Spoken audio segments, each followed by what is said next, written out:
All the second stage tanks now pressurized. Astronauts report it feels good. T-minus 15 seconds. Guidance is internal. 12, 11, 10, 9. Ignition sequence start. 6, 5, 4, 3, 2, 1.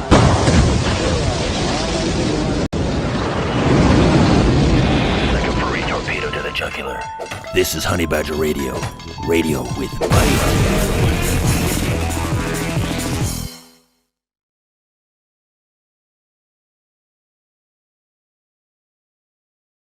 Hello and welcome to HBR Talk 370. That is the wrong number, damn it. I have everything else right in the stupid opening lines page. It is 378. HBR Talk 378. How UN women will destroy us all. I have to fuck at least one thing up every day or I will forget that I'm human. It's a thing. And I'm your host, Hannah Wallen, here with nonsense annihilator Lauren Brooks and the personification of perceptivity, Mike Stevenson. And we have the Doge in charge in the background, Brian Martinez, making sure that everything works. All the things are thinging. And tonight, we're still looking into UN women's complaints against activists who support paternal custody and due process rights. Only now they're talking about how to get rid of us.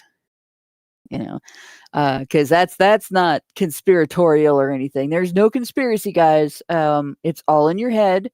And by the way, they want us to shut the fuck up.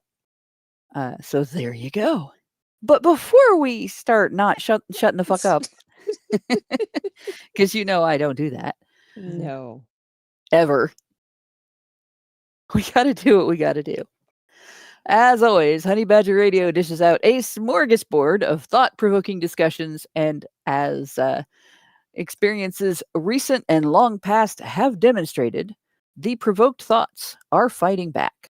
And they've made it clear that relying on third-party payment platforms for people like us, that's the same as building our house on in the path of a rapidly growing wildfire or treading on thin ice. We don't want to fall in. So, in light of this, we strongly encourage our supporters to switch at least their support for us to feedthebadger.com, the most stable way to help us out. And if you want to tip us directly instead of relying on any social media platforms tip jar, the link for that is feedthebadger.com/justthetip. Which reminds me, we probably ought to do another show on male genital mutilation again sometime soon, given all the funding that the United States has sent to Africa to promote that. And as always, the same risk applies to our social media platforms, which is why you should further provoke the thought police by tracking our thought-provoking discussions on honeybadgerbrigade.com, where you can find your way to all of our content, as well as a link to feedthebadger.com in the drop-down menu at the top of the page. And I used to say top right, but a bunch of people told me that on their systems it shows as top left. So I'm just going to say top of the page because the menu button looks like a menu button. It's got those little 3 lines.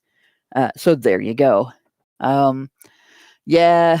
And I can see our chat is, by the way, talking about the foibles of women, although they don't realize that it's they're discussing New York City's new communist mayor. But you know, it is women that vote for communism. And I can. Yes. Hello, can I check if I'm audible? Yes, you are. All right, good. I heard somebody else be an audible a second ago, but I think it disappeared. Yeah, just checking. I had again. My desktop fucked up. My laptop fucked up, so I'm using my phone now. And yes, I can confirm communism and Islam will be the death of you. In a pincer movement, welcome to life in the UK. Yeah, it has now spread to the USA in its softest entry point, namely New York. It is no longer a red herring, guys. It is the blood of the city. I weep for New York. It's just the way women vote. And I think in New York you do have a lot more women and other feminists, male feminists, and most of the left wing is feminist. Either they acknowledge it, or they're like the fifth wave. You had the fourth wave, their thing was not all feminists are like that. We're the good wave. We're the nice wave. The fifth wave, like the fourth wave was that's not my feminism. That all that horrible stuff. No, that's not what happened. That's not my feminism. That's not real feminism. The fifth wave is I believe everything feminists believe, and I say everything feminists say, and I am in lockstep on every issue with feminists, but I'm totally not one. And I've run into Right. several of them, and they are absolutely infuriating, and some of them are presenting themselves as sort of traditionalist bordering on MRA without realizing that we're not traditionalist. Not as a movement. There may be traditionalists in the movement, but the movement is not traditionalist. And yeah, there are three things that I criticize more than anything else in my online presence, and they are feminism, leftism, and Islam. And some may wonder how those things are connected. But I hope at this point you can see how they are counterintuitively connected. And I won't even mention the fourth thing, which is dog people, because that's going to piss people off, as it always does. Yeah, you always piss people off with the dog thing. Yeah, I'm not gonna. That's not what we're here to talk about. So let's not. So, the Caninites. That's horrible. That was brilliant. Like, that was good. Really that was really good. But in any case, yes. And yeah, people are talking about the waves now. Can't keep track of the waves. Well, this is what happens, right? You have sex positive feminism, and they put a giant vibrator in the waters of feminist movement, and so now the waves are coming harder, faster, and weaker. Really, the last two waves were pretty weak.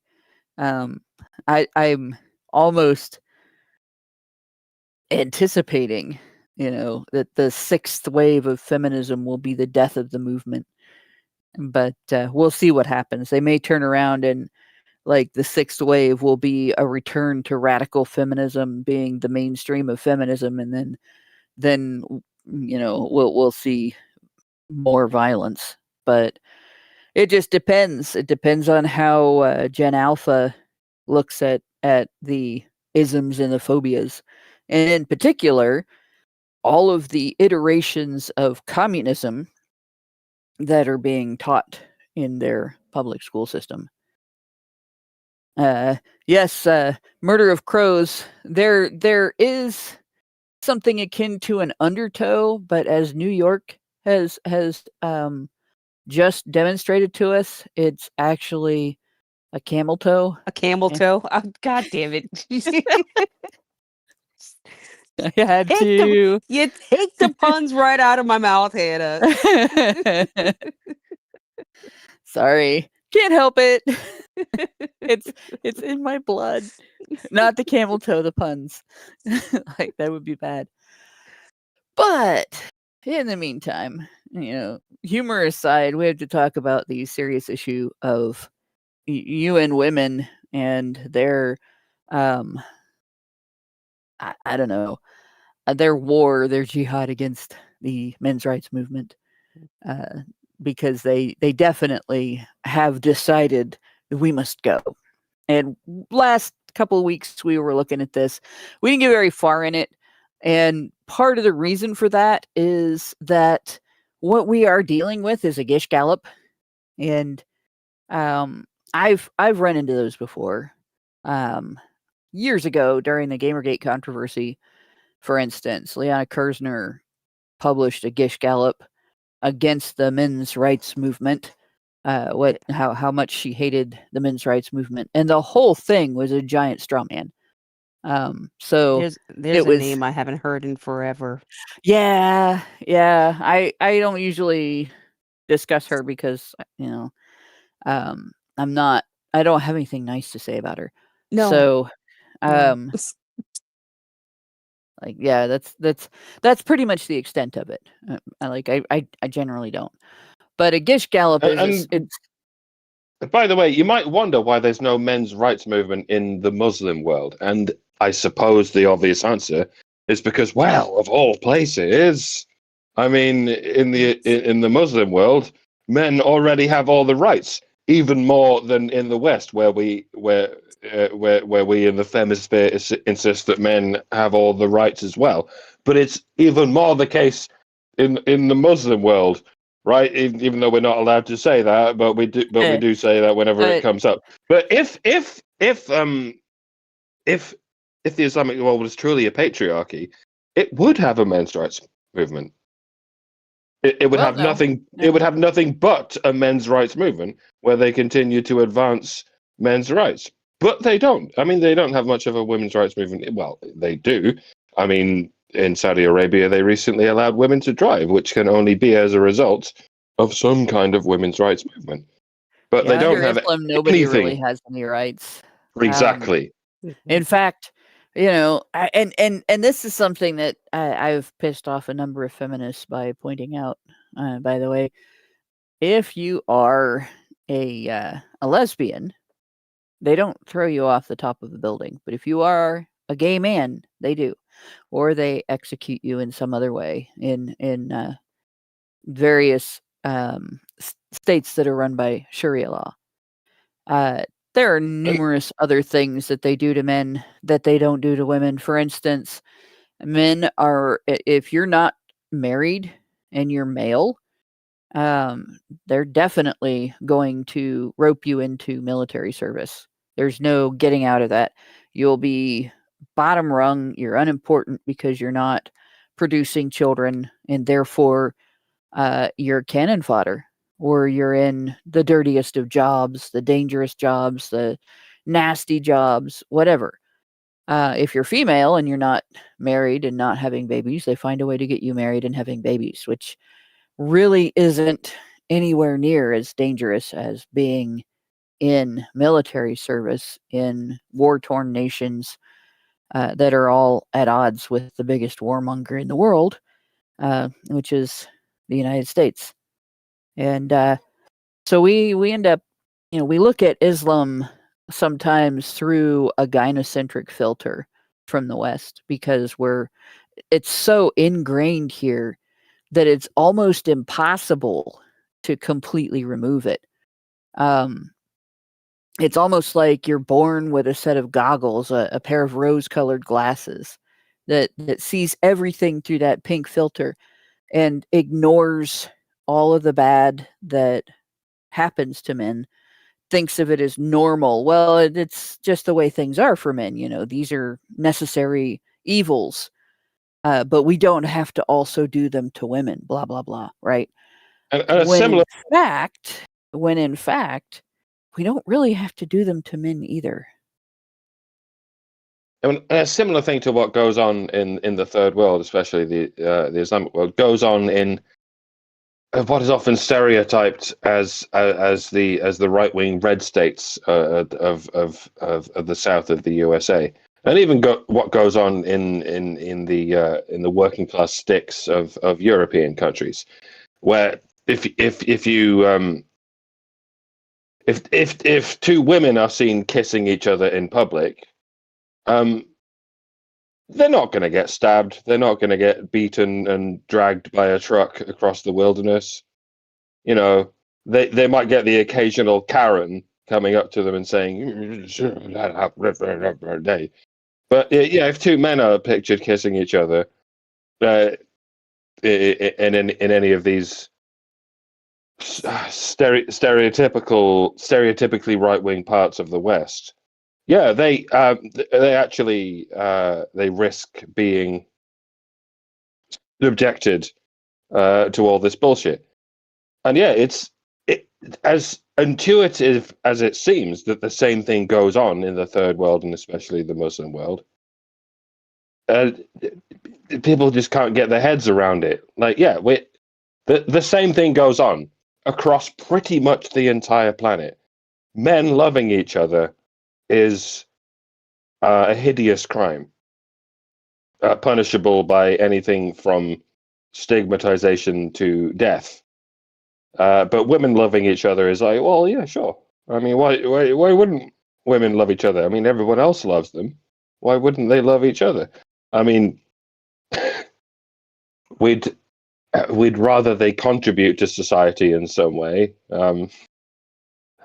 such as producing children. I mean, if they really want to, we're not going to push you that to. We're not going to stone you to death if you refuse to produce children.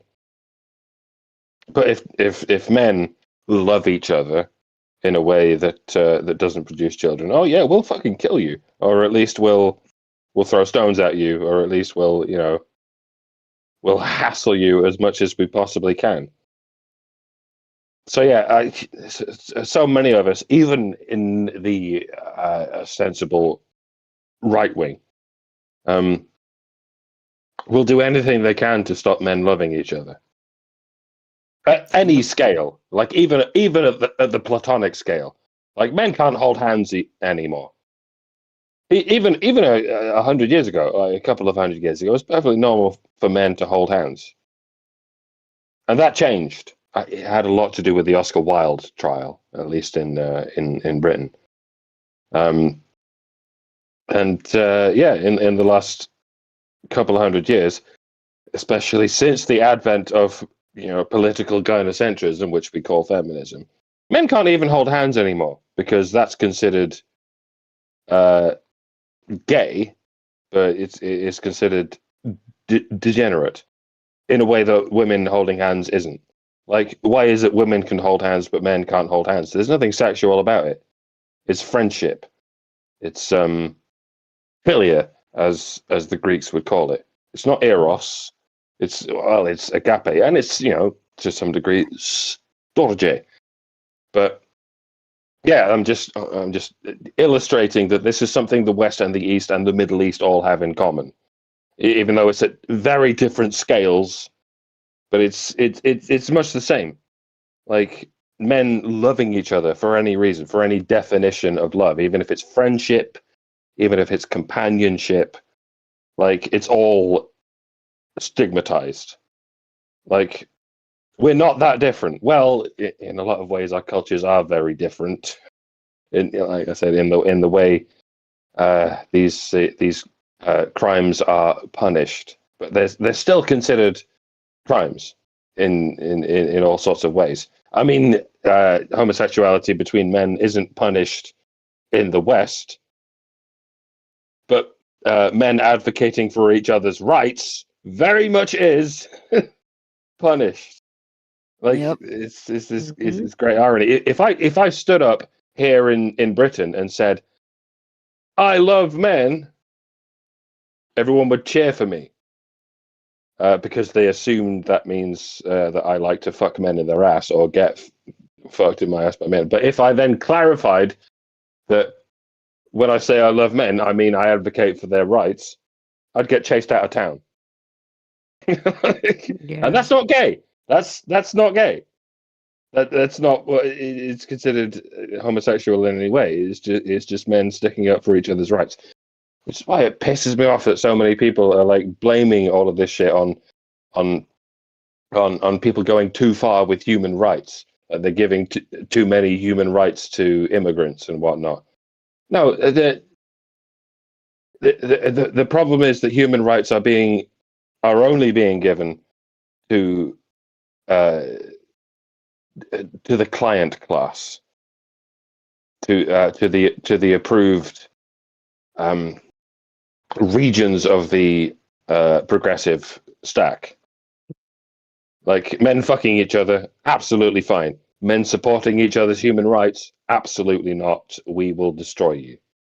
See the difference? And also, women have to take it over and control it. Yeah. Like even men's sheds. If you look in on, like there's been several different iterations of how can men help other men handle difficult circumstances, men's mental health, men's stress situations, the difficulty of balancing work and family, and the stress over getting the bills paid, over all of the different difficulties that men face in life, the responsibilities that men face in life that very often women really don't, unless they decide to live their whole life without a man. And even then, if they have kids and they don't have a husband, a lot of times they qualify for assistance from the government, so they still have a man in their life. In fact, they have half of 300 some thousand men in their lives, and so it's not something that really women are aware of, the degree of loneliness and like the ability of life to just pull the rug out from under you and there's nothing underneath, living without a safety net, right? Unless you create your own by having contingency plans in place and having them be actually workable contingency plans. And some guys are not even in a position to have that. They're barely keeping their heads above water, right? And some of them aren't. Many of them aren't. Most of the people who are not keeping their heads above water to the degree that they have no place to live, for instance, are men. And 95% of the ones that don't get help from anyone anywhere, that are completely unsheltered, that get stepped over in the street, arrested maybe, but otherwise not helped at all, are men. So it's something that women don't have a real solid picture of. Most women think, what would happen if I go broke? Oh, well, I'll apply for welfare benefits. What happens if I go broke? I'll go to my family for help. What happens if I go broke? I'll start posting titty pictures on OnlyFans, and for $6 a month, like the average, but or whatever.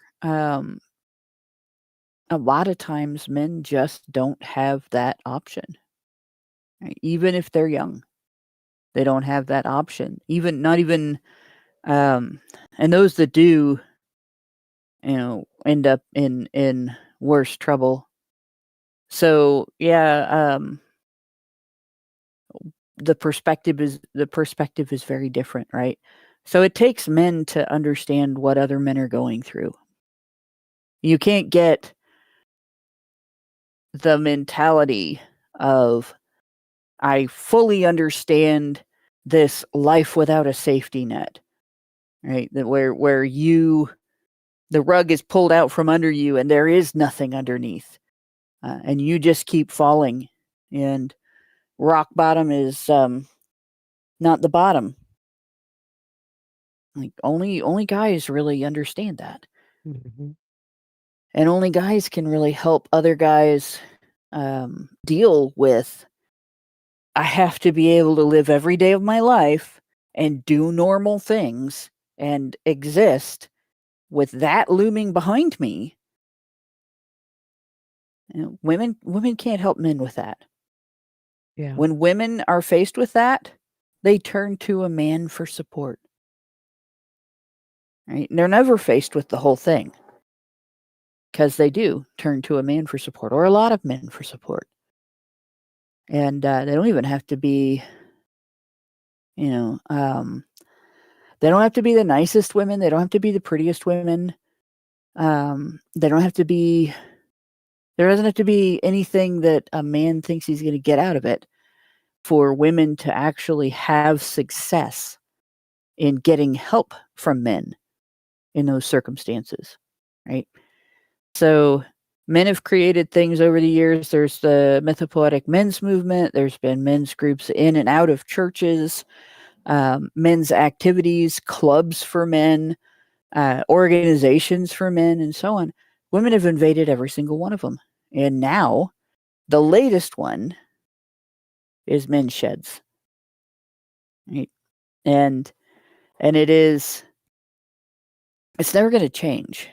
Women are never going to stop doing that because they don't see it as imposing on a boundary that they should not cross. They don't recognize that boundary issue. So it's up to men to just say, no, you can't come in here. This is a therapeutic space for men where men are helping other men. The theme of this is men helping men. You cannot come in here.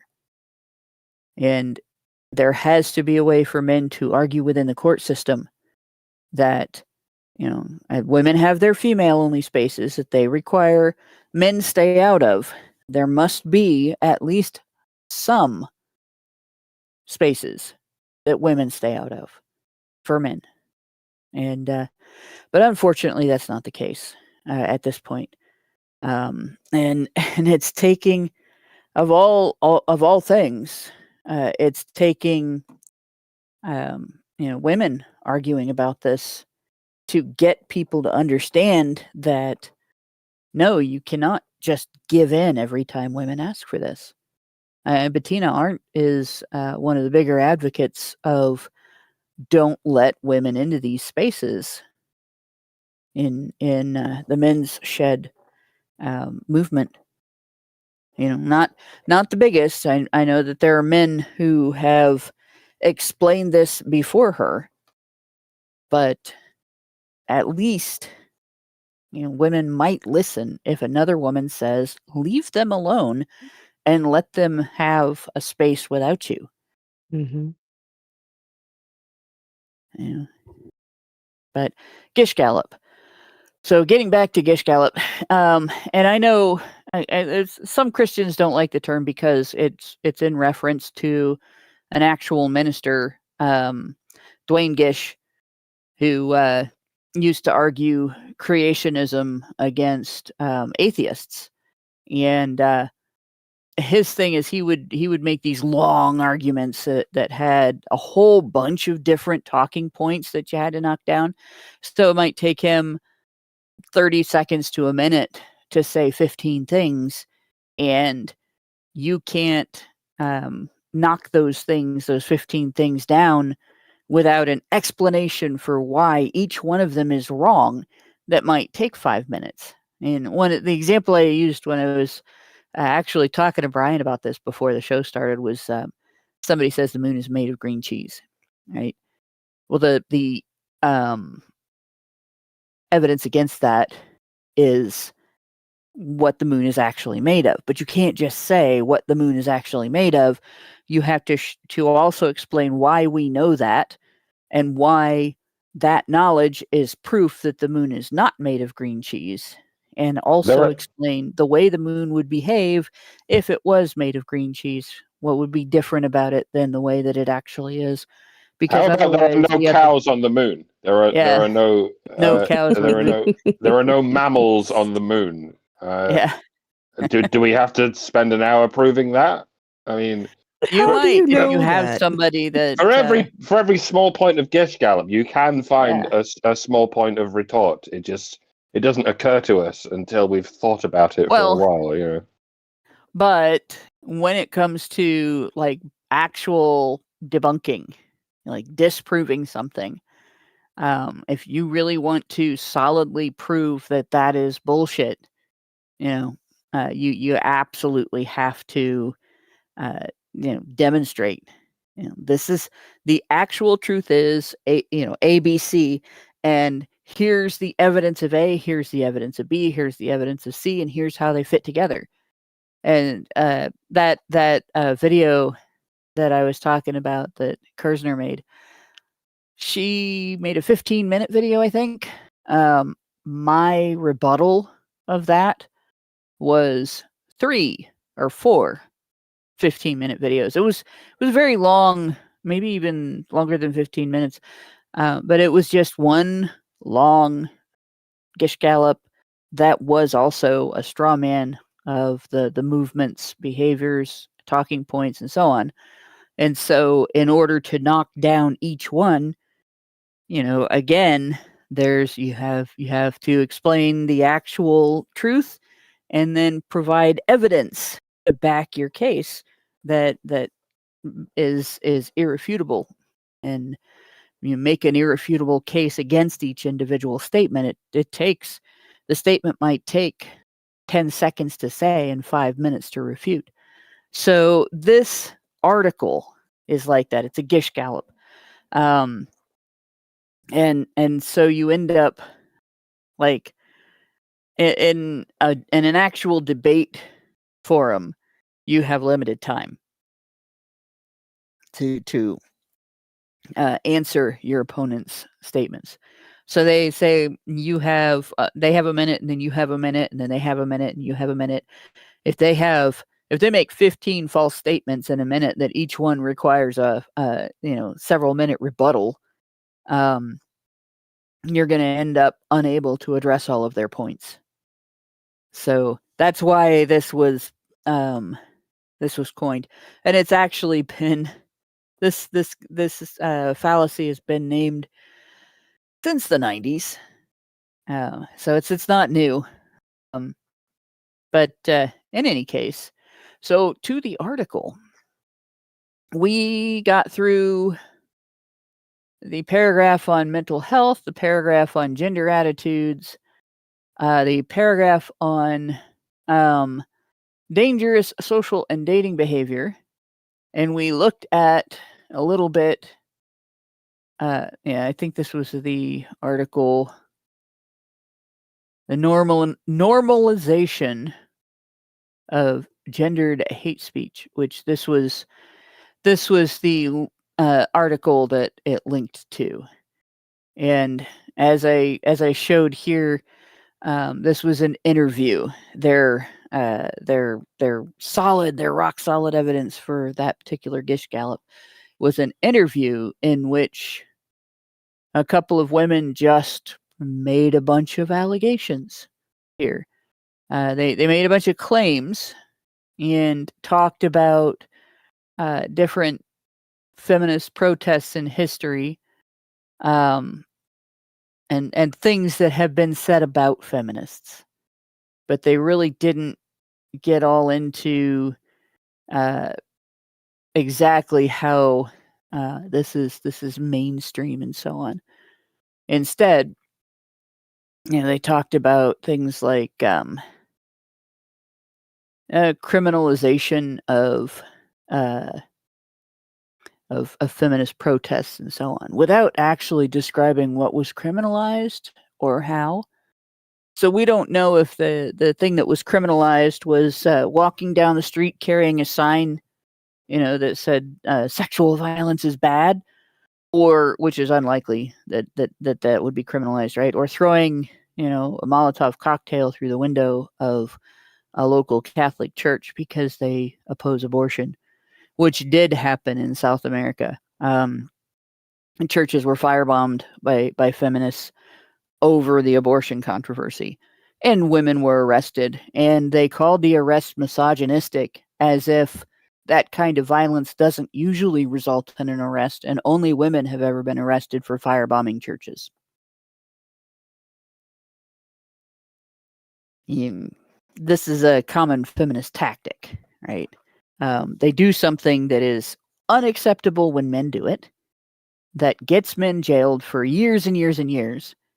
And if they are arrested, charged, convicted, and then even just receive a suspended sentence, oh, the misogyny, oh, the discriminations, we've not been excluded, we've not been exempted from culpability for this thing that, there's horrendous consequences when a man does it.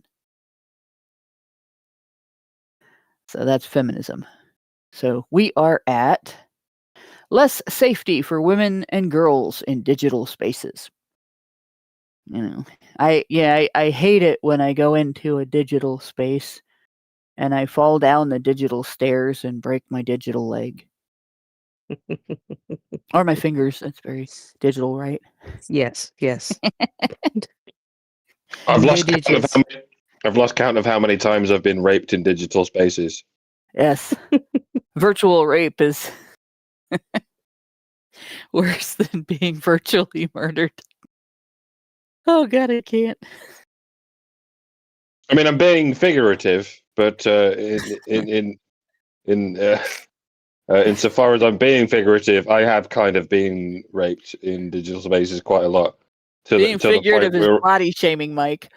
I'm a raped husk of a content creator in digital spaces, but you can't complain. I mean, you can try, but you'll get arrested. No. So we remember we looked a little bit at their idea of online violence, and it's not like there's no connection to real world violence between online actual threats, not threatoids, right?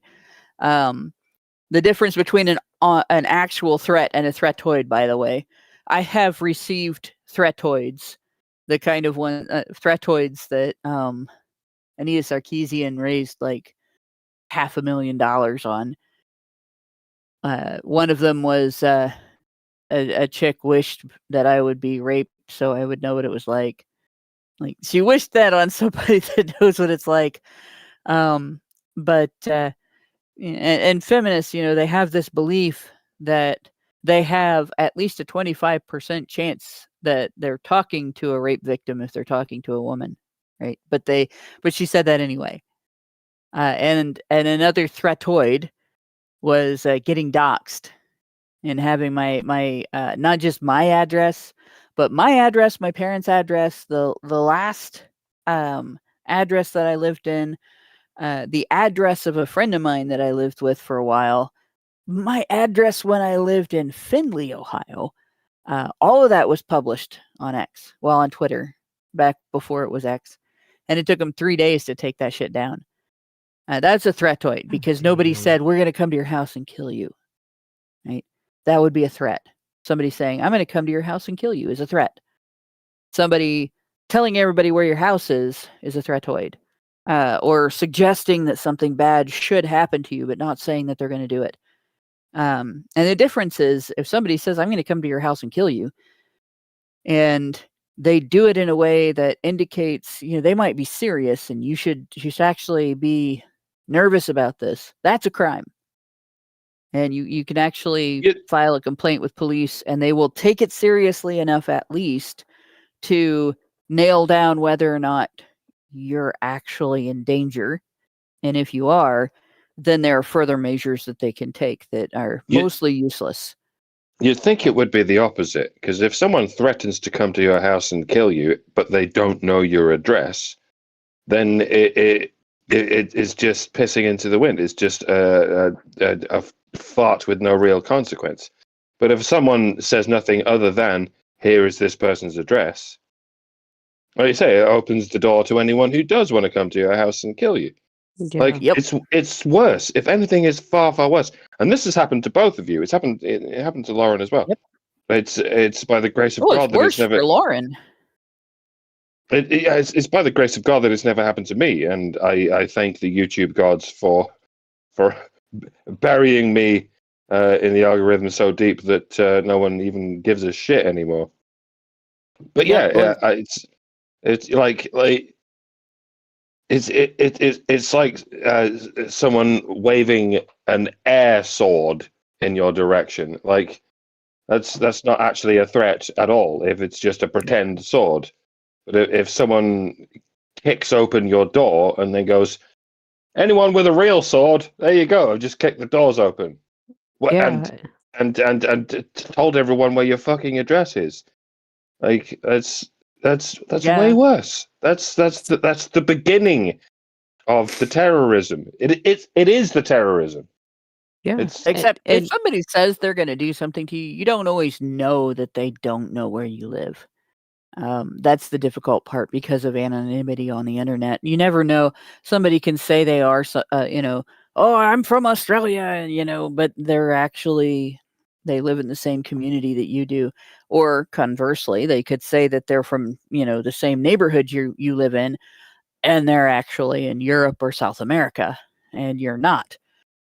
So it's a threat is a threat, even if it's comical. We used to have when I lived with my parents, there was a drug dealer living next door to us. He was a small time peddler of prescription pills, painkillers and stuff. And the guy used to get his whole supply in a McDonald's bag. The person would come up and deliver it like they were bringing him his lunch, and then he would turn a red light on his porch, and all of a sudden everybody and their uncle came to spend 5 minutes at his house and jeez. get a can of Coke. Yeah. Yeah, yeah. The can of Coke, of course, had nothing in it but pills. But in any case, when he moved into that house, we'd already had an established portrait studio on that property that did indoor and outdoor portraits. My mom had the whole backyard designed with flowers and everything, be a backdrop all around the yard. And he decided that we weren't going to do that anymore. Our business was over because his business was, not wanting to be photographed. And so one day he came over and threatened to kill us all in our sleep. And the thing about it is, this guy barely came up to my tits. And I mean, I'm a little bit tall, but there's a lot of women that are taller than me. Most women aren't, but a lot are. And that's biological women, not trans women. I mean, obviously there are lots of trans women that are taller than me, but biological women there are biological women that are taller than I was 5'9.5" at the time. And so this guy barely came up to my tits. He sort of had a Sam Kinison look about him, ran around in a beret and everything, had the long jacket and all that stuff, kind of cultivated the look and everything. But he had throat cancer, and he had a stoma, and he had a vocalizer. So he didn't, I'm going to come over to your house in the middle of the night and kill you all in your sleep. Like, that might have been scary, especially if he was a lot bigger than us. I think my mom was bigger than him, and she was tiny. But from a guy that's not very big and who is on death's doorstep with cancer, going through chemo and all that, speaking with a vocalizer who has to look up at you from underneath a beret because he's a caricature of Sam Kinison. I'm coming to your house in the middle of the night to kill you all in your sleep. And we're like, okay. If you say so. But I still slept out in the family room, blocking the back door, and for 2 years because of that, just in case somebody came in. Yeah. And with a big stick. I carry a walking stick that is, it's not hardwood, it's pine. But I do carry a big stick. I'm looking forward to when I'm old enough to carry a cane. I've always wanted to carry a cane and wear a cape. I want to wear a cape and carry a cane. That's fucking boss as shit. I'm going to do that as soon as I'm able to. I'm going to do it before I'm able to. Fucking just don't do it before you get senile, because you don't want to forget and wear the cane and carry the cape. It's not as effective. You can smother someone with a cape. Yes, you possible. Can. Yes, you can. Or you just throw it over their head and punch them a bunch of times when they can't see it coming. But yeah, I'm not violent unless you scare me. Then maybe a little bit. And I did. I stayed. I didn't get very much sleep for that whole 2-year period, because every time there was a noise, I woke up. I had a light shining out into the backyard, so I wasn't I wasn't scared, but I was still cautious, and I took precautions. You know, and you do that, right? Because you don't know somebody, even somebody on death's doorstep, even somebody that is a caricature could be dangerous. Even somebody that's short can be very dangerous. Somebody that's weak can still be very dangerous, right? Women have killed men twice or more their size. Well, yeah. I mean, all it Mhm. takes is a weapon or the right amount of leverage. Or poison. Yeah. There's a Yeah. long history of women using poison. So, oh God. Richard Bier says, here in Texas, there was a group of Muslims who decided to build themselves a community center, and the property they chose to do this was next to a pig farm. I bet they hassled the pig farm, right? Because pigs are considered dirty animals, if I remember right. Haram. Haram. Yeah. Haram. The throat We clearing. really need to use pigs to fight back against Muslims. By the way, like people are reluctant to do this because it seems like religious. Yeah.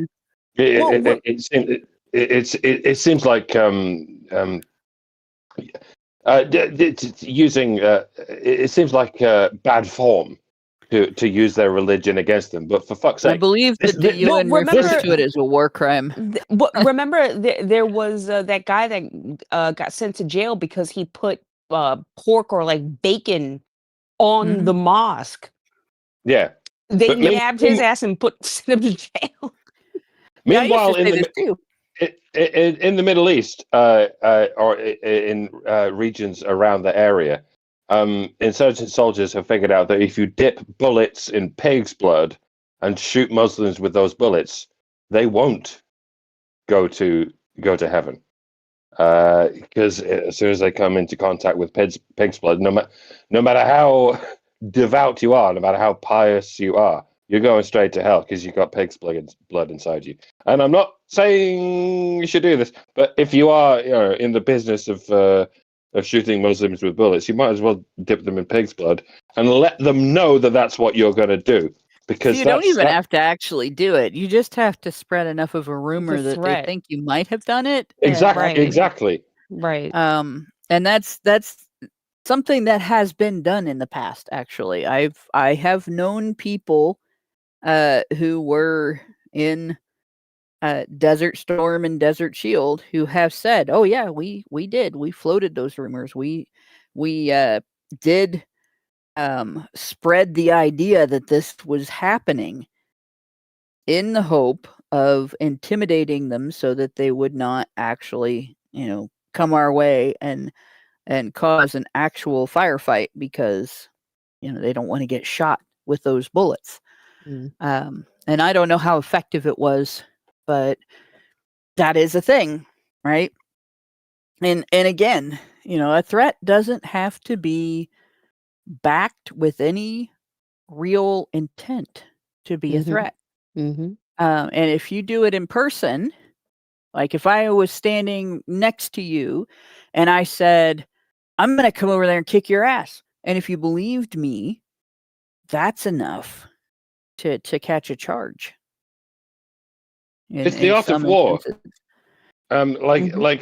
So many given armies have these superstitions because so many of these armies are driven by superstitions in the first place. And make no mistake, Muslims are doing this to us. They're using our superstitions against us, and our superstitions are gynocentric ones, and this sort of thing. Socialistic. They're using our leftism against us. They're using our gynocentrism against us because they know that's our Achilles heel, and it works. It shouldn't work. I mean, Christians shouldn't fall for this because there is no animal that is as religiously demonic to Christians as pigs and dogs and shrimp are to Jews and Muslims.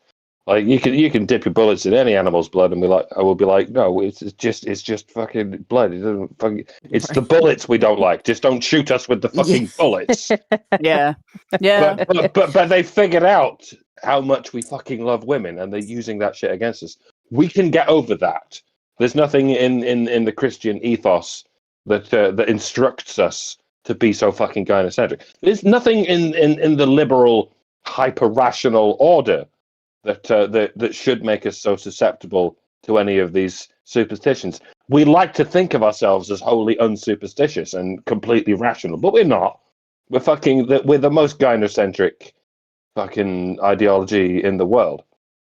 But we fall for it anyway, and it's very easy to get over this. We just need to be like, no, women aren't better than men. Fuck you. We can't fucking do this. And if we could get over that and use their superstitions against them, this would be the easiest war to win.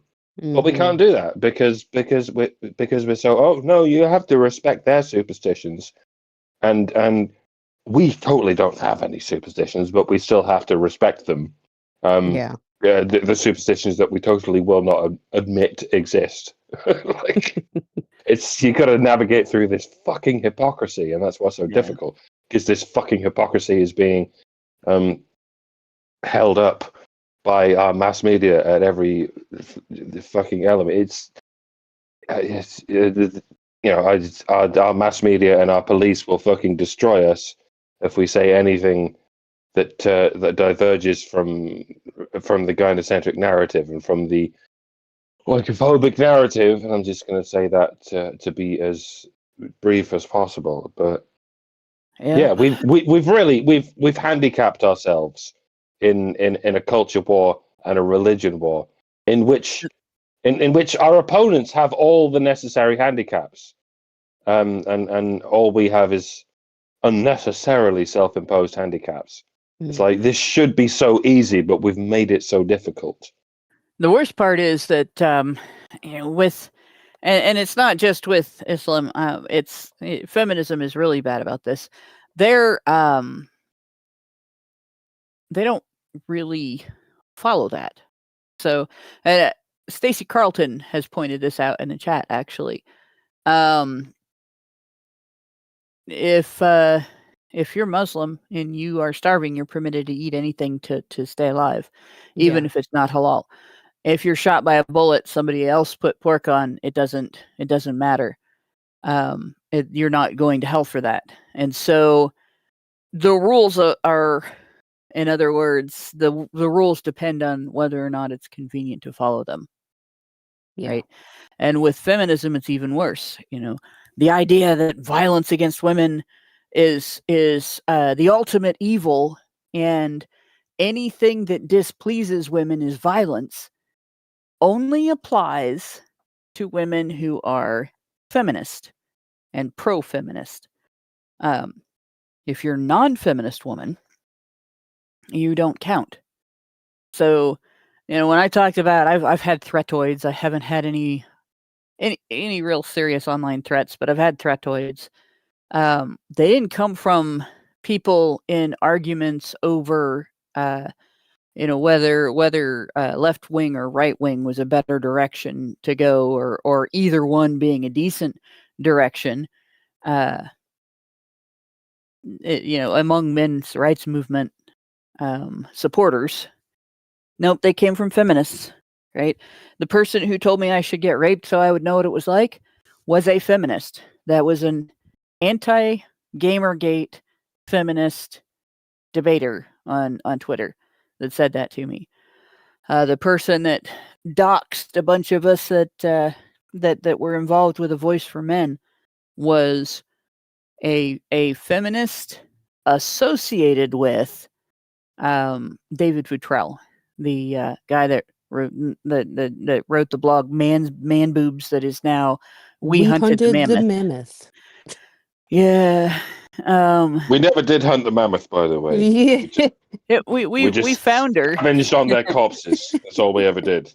We did find her. She's one of the marchers at in the Women's March. She's carrying around a disembodied hand. But I have an image. This chick, her whole style was really bizarre. She kind of looked clownish, and she actually was carrying around a disembodied hand. I'm not quite sure what that was for. But in any case, and she had her tits out for equality, or down for equality, I guess. But way down. And my meme that I created from that is at the bottom or at the top. Why doesn't anyone? And at the bottom, take me seriously. Because but in any case, yeah. None of that ever seems to come from the people that are accused of being violent toward women or intimidating women online, right? When I experience that kind of stuff, when we in the men's rights community experience that kind of stuff, it's from feminists, including feminist men.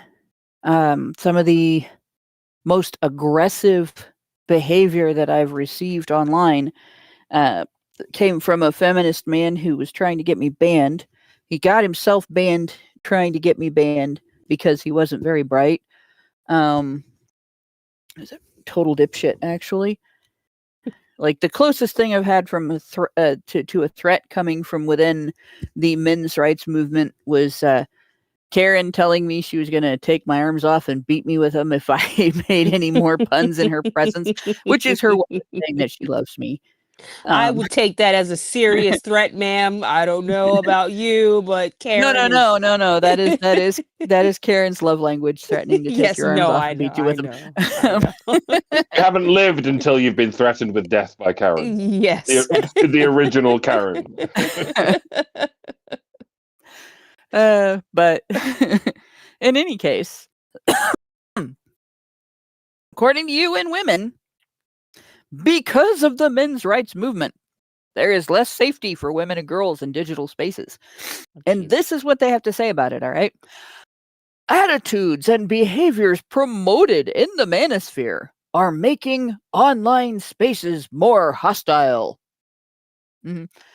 For example, and then they completely skip over again those of us advocating for due process rights, fathers' rights, and stuff like that, and went after those of us that were involved on the consumer side of the Gamergate controversy. Gamergate was a harassment campaign in which female gamers were targeted by alt-right male supremacists. Oh my God.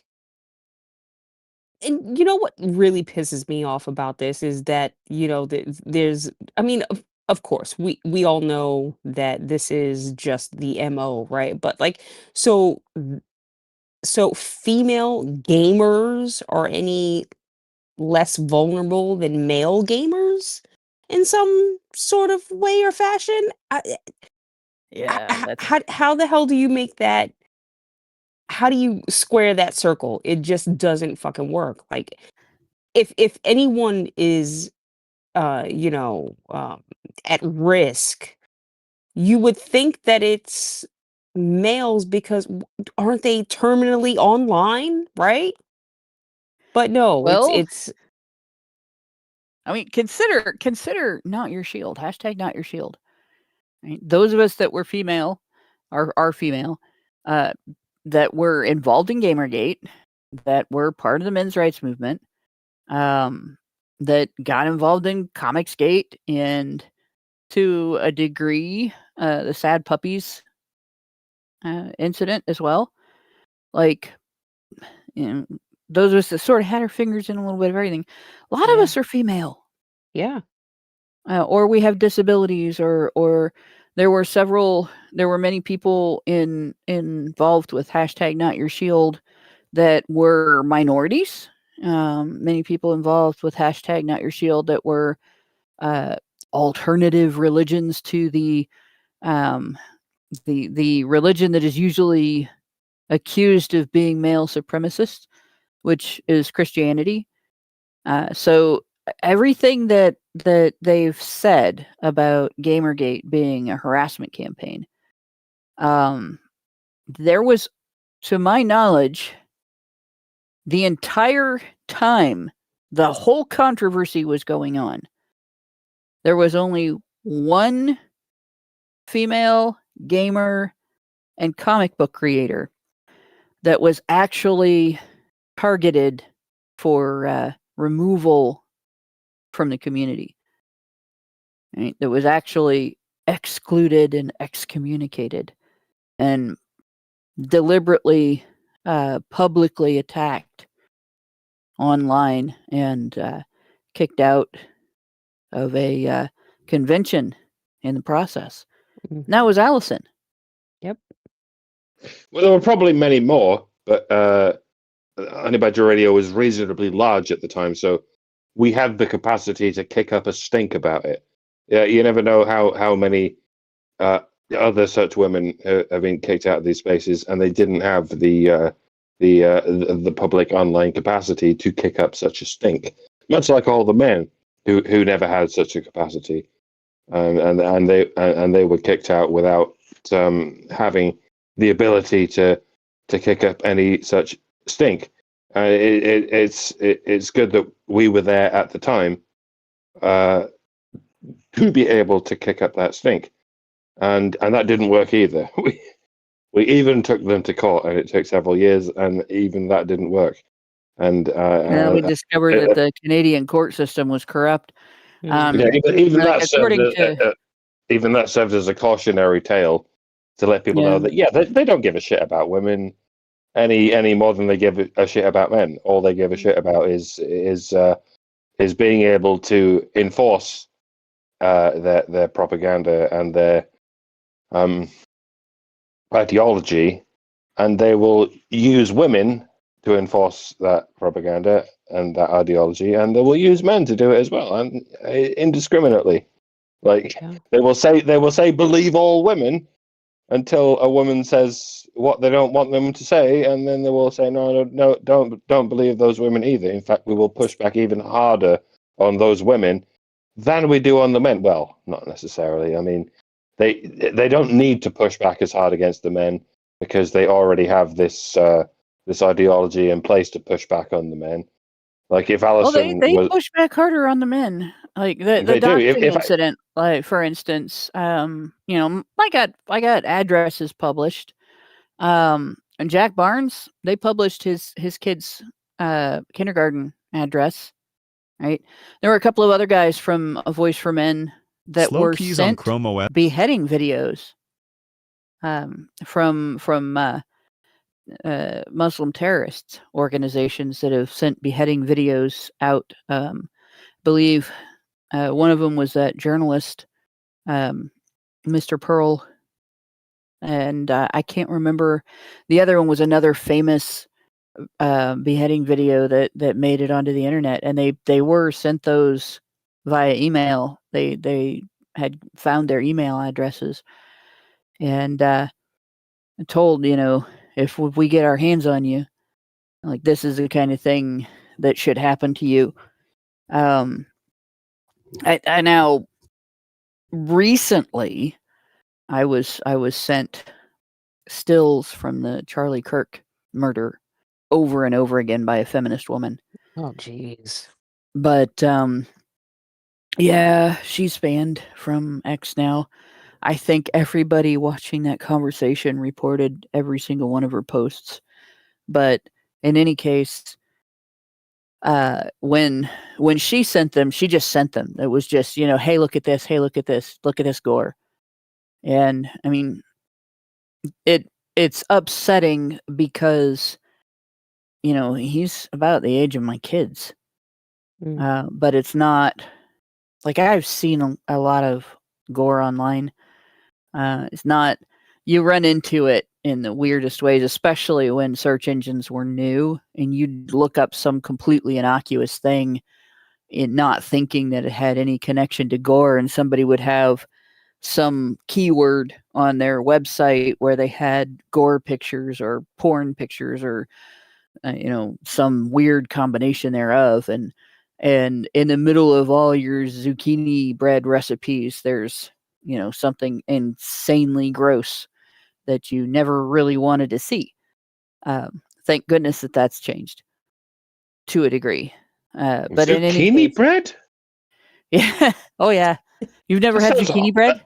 That soun's awful. I mean, banana Oh bread my is God, it's delicious. one of the yummiest things. It's But the you make it best. with grated zucchini, and it most recipes are a sweet version, but you can make a savory version that's really good too. Ugh, whatever. Oh, it's you have to, well, it's got walnuts in it, so it depends on whether or not you're allergic to walnuts, but you have to try it before you knock it. But in any case, yeah, like all of this, it's the men always, people were always rougher on the men when they do this kind of thing. Like I got sent gore. Charlie Kirk got shot in the neck and died. Like there's a significant difference there, right? Yeah, I can never unsee that footage. I saw the close-up shot. Yeah. It's just, if you wanted to send a message, that was it. Just shut up and don't talk, you know? Yeah. But Well, the message was, "You can't let us win because this is the kind of people we are." That's yeah, what their message to us was. "You yeah, can't let us win because this is what we do." yep. How old were y'all? This is a question I'll send out to most of the audience. How old were y'all before you actually saw footage of someone actually getting murdered? Our parents of the perhaps Gen X generation will have a different answer, and boomers of our grandparents' generation will have a different answer. We were Yeah. generally spared this kind of footage. Mhm. But in Well, this generation, it is afforded to us yeah. to actually be able to see the live footage of someone actually getting executed right there and then, instantaneously. And I would hope that this would radicalize people in the right direction. I mean, my hope is that we don't have to see this kind of thing, because it's traumatizing. In the same way that it's traumatizing for children to be presented with Bambi's mother getting executed off screen, and even that was traumatizing enough. Like, is she dead? Did Bambi's mother just die? Wow! Yeah. Yeah. You can expect that kind of reaction from a child, and Charlie Kirk's death was the adult equivalent of that. Like, oh Yeah. shit! I just watched a person actually get murdered. Why hadn't I seen this before? And some of us have, because occasionally you'll see it, on eBaum's World or some fucked up website like that.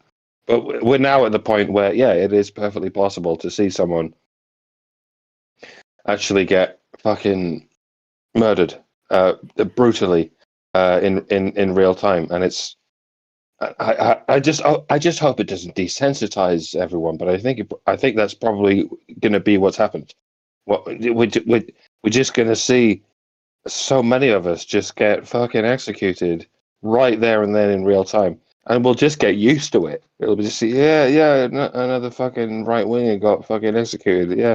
Yeah, whatever. Yeah, oh god, oh I mean, god. I think that's already Uh, happened. I think it's already just happened, yeah. because, what you see. I mean, listen, if you go outside and touch grass, you will realize that, a lot of people just aren't in tune to what's actually happening, so they may not have seen it, and they may not have heard about it. They don't know who Charlie Kirk is. They don't understand what the whole hullabaloo is about, but for those of us who do spend our time online, um I think a lot of us are desensitized to it, and that's why you see these people who are just gleeful, just happy and very happy to share their joy about the whole situation, because they have been desensitized to it. It's not only become the normal, it's become like, well, this is what we do. This is what you should do. Why aren't you doing this? Yeah.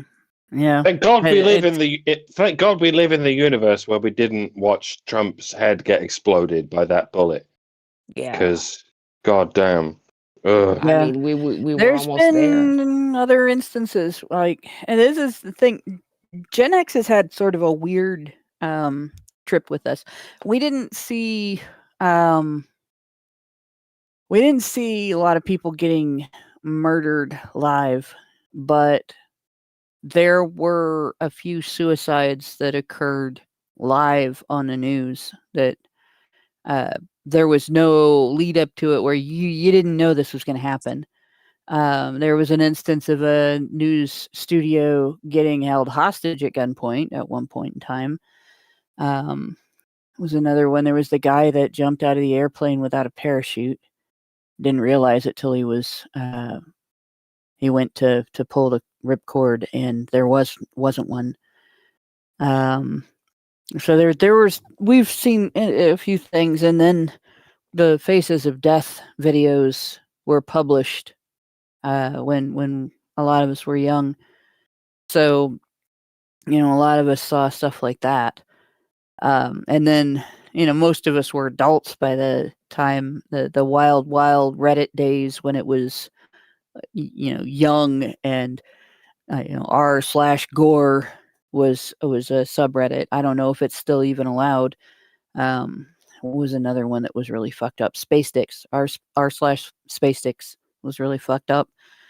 And Yeah, but I there mean, were a few other things like that you yeah, run into a lot of that or in the early days of the internet. yeah. I mean, It was just there.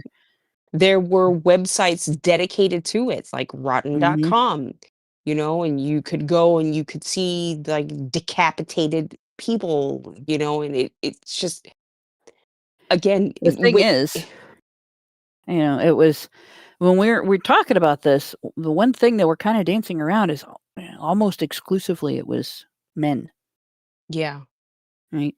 If you look at ARC or if you look at now, it's not all.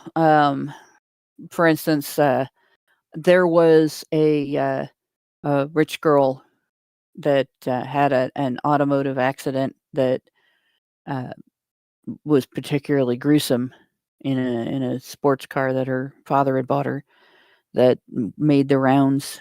I think the whole top of her head was missing. It was really horrifying to look at and realize what had happened and everything.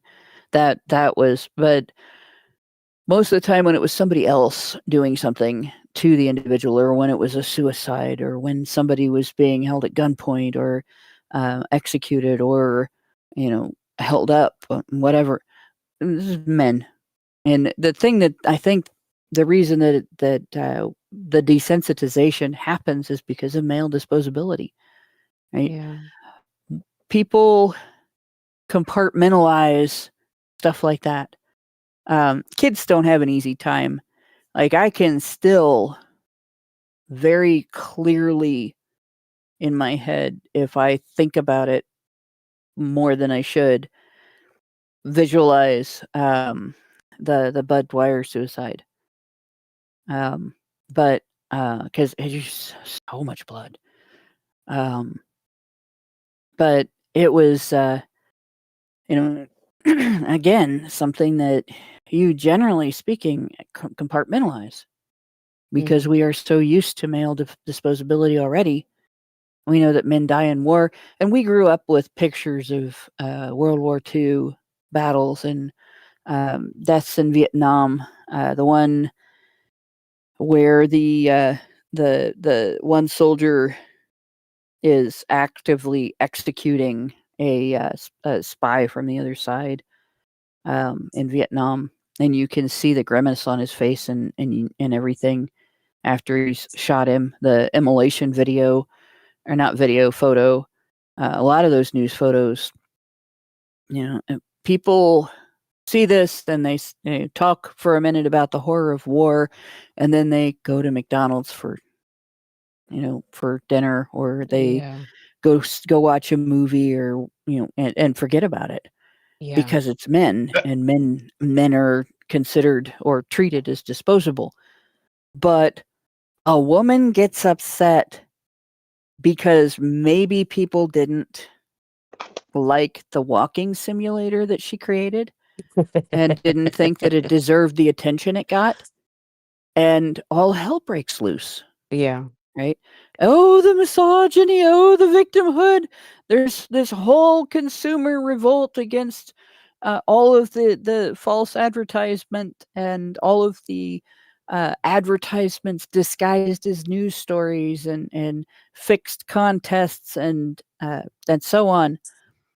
It's all about this poor woman and her sex partners that she didn't actually sleep with, but we're saying, but slut shaming and stuff. Mm-hmm. And stuff, and all of the stuff. And then there's the Hollywood problem that we see so many movies in which people get killed, not just by guns but by knives. And in westerns, when someone gets shot in any part of their body, they just fall off the roof and do the Wilhelm scream, "Ah!" and then they just die.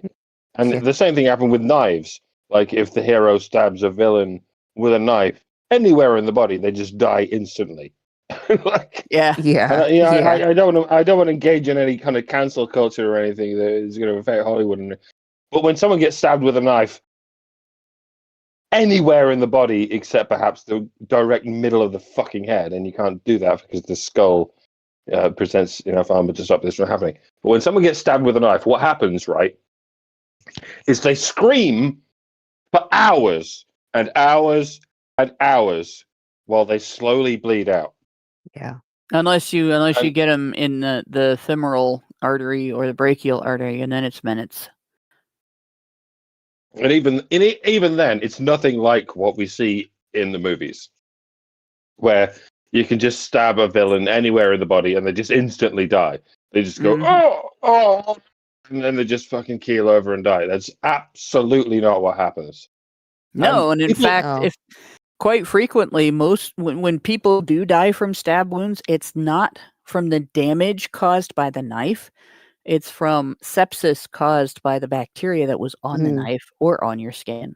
Mm-hmm. Exactly, and people see this in not just the movies, but in TV. The same TV that is presenting this propaganda that you should all murder Europeans, right? We talk about this every Tuesday show because this fucking shit happens like every fucking week in Britain and in America, but especially in Britain.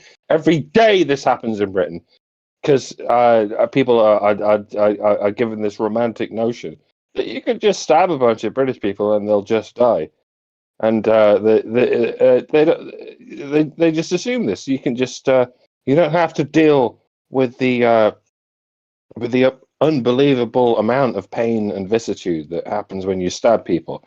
Yeah, so people just go, I'm just going to stab a bunch of British people, and presumably they'll just die. I could just deal with these British people by just stabbing them, and I don't have to be faced with their humanity or their mortality. It'll be fine, but it's not fine. It's unbelievably. Oh, I can't. Sorry. Yeah, with those perfectly legal knives. Yes. Yes. Yeah, it's there's a lot of misconceptions about how violence works, and Hollywood perpetuates all of them. But in reality, when you really examine it, when you take off your rose-colored glasses and you examine it, you'll notice that women are heavily protected. We are, and it's not to say that violence never happens, right? I've experienced my fair share, maybe a little more than that, mostly from other females, right? But what I've noticed is that when I do experience any male perpetrated violence, when I have experienced male perpetrated violence, when I've gone someplace, aside from when I was a kid and kids are violent toward each other, so when I've gone someplace and associated with guys that normally other guys would protect me from those guys. But if you isolate yourself away from the guys that would protect you and associate with the guys that don't have that gynocentric tendency to avoid violence against women, then you face the violence. And I think that happens in a lot of cases. If you look at all of the various types of criminal violence that occur in the world, and feminists will tell you, that 99% of that is perpetrated by men. It's actually about 79%. And that violence is 0.1% of the population committing that violence. The other 99.9% of men are nonviolent unless they are defending themselves or provoked in some way. They don't just run around engaging in violence for no reason, right? So, but if you look at that, the overwhelming majority of it is perpetrated against other men, not against women. And usually it's not for gendered reasons or power and control. It's, I want your car. I'm going to take it away from you. I might kill you in the process. As long as I get the car, it's okay. Right? Or I want your wallet or your girlfriend. And I'm going to get it from you and get her from you, however it takes. I'm angry about you doing this or that to me. I'm in a rival gang. You're on my territory, or we're coming to take part of your territory. Right? It's never, oh, look, that dude, we're just going to randomly be violent toward him. And feminists portray violence against women as if it comes out of nowhere, right? Violence doesn't come out of nowhere. Right? It comes out of conditions and conflict. And they'll ignore both quite frequently. When women face violence, it's not random. And it's not in facilitating theft. And when they face violence from men, it's not usually as a territorial dispute, or I'm just angry with you, or anything like that. It's conflict that the woman started, or she has chosen to associate herself with men who are violent or crazy or drug addicts, or have something else wrong with them that leads them to be more likely to respond violently to things that don't normally inspire people to behave violently. And again, that happens when they isolate themselves from the men in their lives who would do their best to protect them from that violence. So this paragraph about Gamergate, the thing that pisses me off the most about this, I think, like, everybody that tells this lie about Gamergate knows that it's a lie.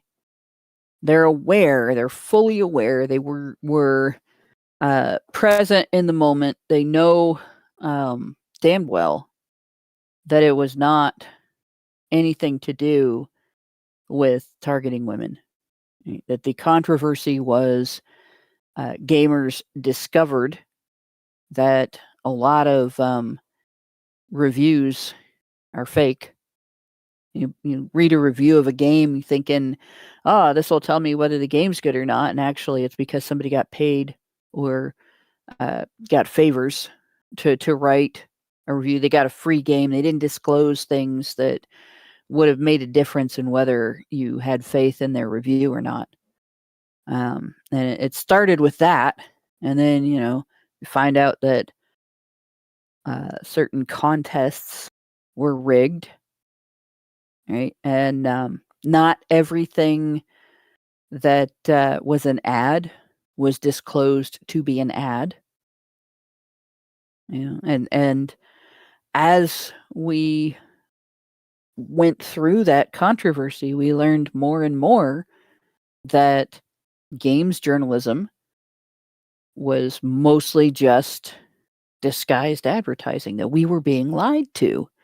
When somebody gives you a recommendation and says, you should try this, you'll like it because I liked it and it was fun, and actually that's, a lie, it's a betrayal, especially if that's their profession and they've risen to prominence with this, claim of, I tried it so that, you can sort the stuff you're going to like from the stuff that's just crap. And it where gender did come into it was that, the anti-slut shaming narrative was used as an excuse to shut down criticism of these other issues. The collusion and the lies, the chicanery, the rigged system, and so on. And that's typical, right? I'm gonna use women as a shield. Gonna say you can't do anything about this wrongdoing, or we'll hold up this woman and say you're victimizing her. And honestly, that's one of the reasons why I started saying we're not ready for a female president. We're not ready for female politicians. The women who are in office right now, it's not legitimate that they're holding office, because as long as wrongdoers can say, well, you can't criticize this wrongdoing because we'll just say you hate women. We'll just say that in criticizing this wrongdoing, you're actually victimizing this woman. And, who was marginally involved in one instance of it. Therefore, you can't criticize the entire phenomenon. Remember all those times when everyone said, you can't criticize our leader because he's a man, and if you criticize what he's doing, then you just hate men? You remember all the times that happened? Yeah. The never times that it happened. Yes. The never times that all it never happened. of them. Yeah. Yes. All 0,000,000 of them. Yes. And that's the problem.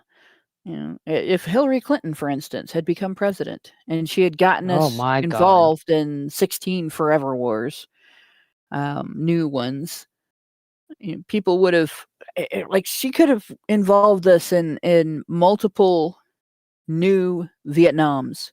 And what could people say?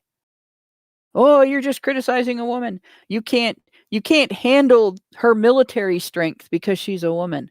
They doubled down on this with Kamala Harris, because even if white women were like, Kamala Harris can't do this, well, you're only saying that because you're not a Jamaican Indian. Fucking what? He's not You're Jamaican. not brown. Yeah. Not Jamaican. You're making me crazy. I'm more Jamaican than fucking Kamala Harris, okay? Fuck right off.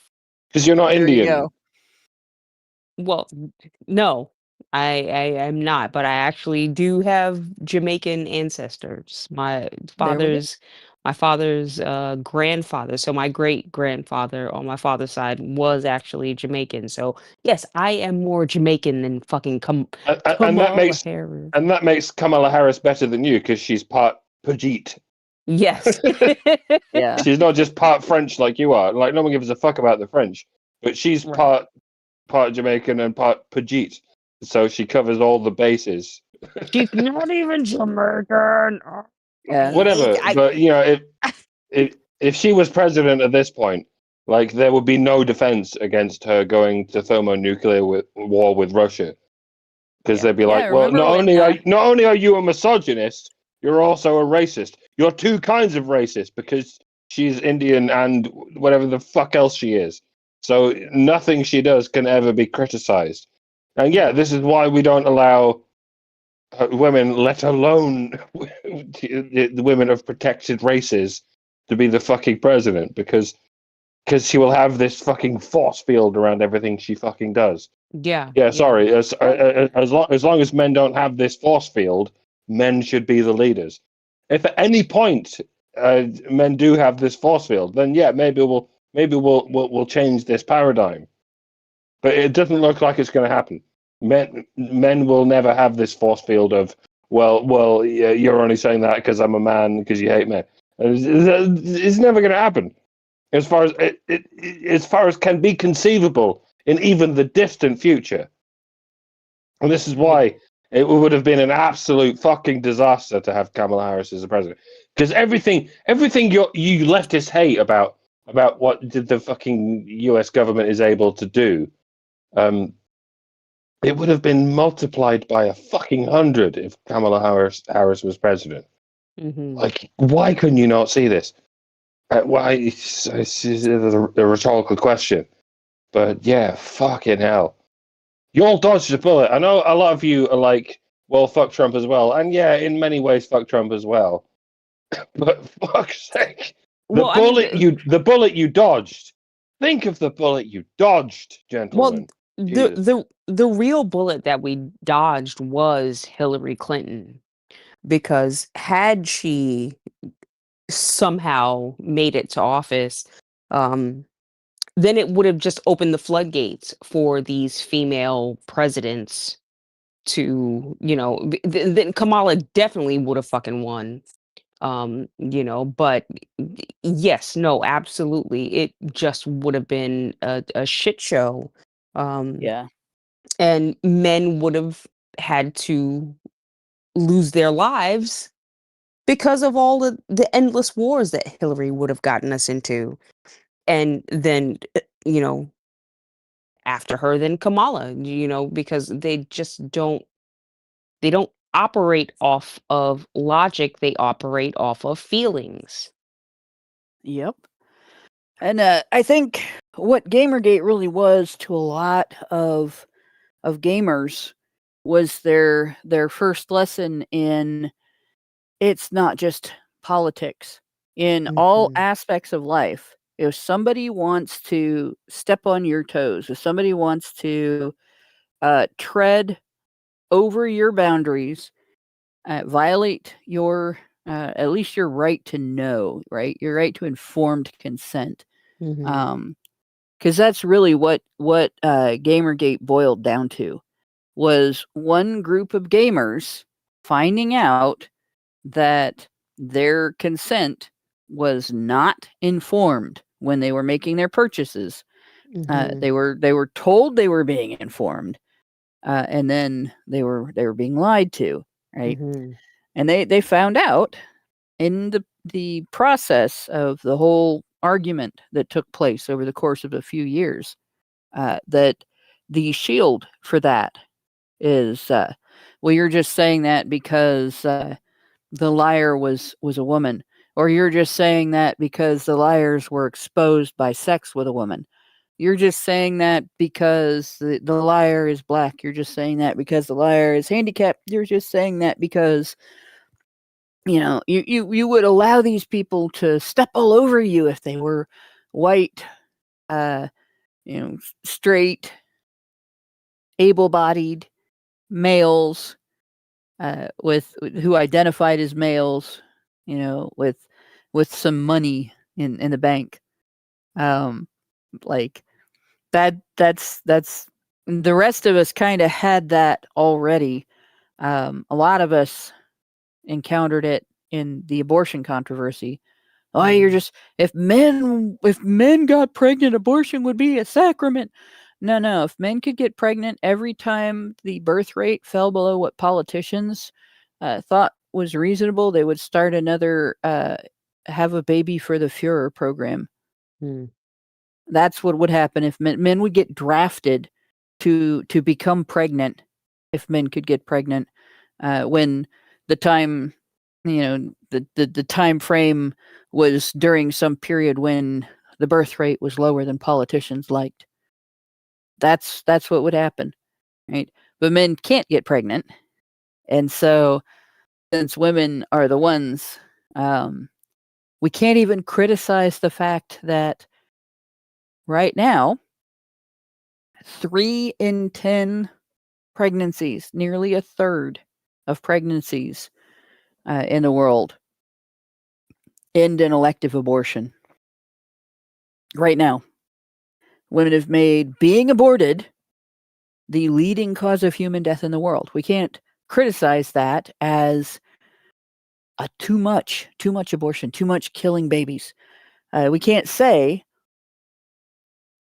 what the fuck? Why are you doing this when you have, umpteen gazillion forms of birth control that can keep you from getting pregnant?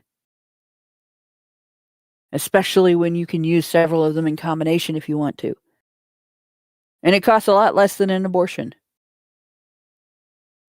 We can't do that because slut shaming women, right? Nobody says slut shaming when we're talking about men, by the way. If a guy sleeps around, he's taking advantage of all those women. He's a cad. He's a player. He's a predator, right? He's disloyal, and he's a threat to women because STIs. But if a woman does it, you can't say a word, right? She could spread herpes across half her community, and how dare you get upset with her for it? She's just exercising her right to freedom of association and free enjoyment of her sexuality. She's living her best life. Yeah. by killing the life that's inside of her. Jesus Christ, I just hate this. They're just so irresponsible, and it's everybody else's fault and everybody else's problem to deal with. And it's just healthcare. We're just caring for the health of this woman, never mind the fetus that's growing inside of her body. No, it's a parasite. And this is how they treat children, and we wonder why we have this generation of young people who don't really value life. Yep. Yeah, very much so. Sad.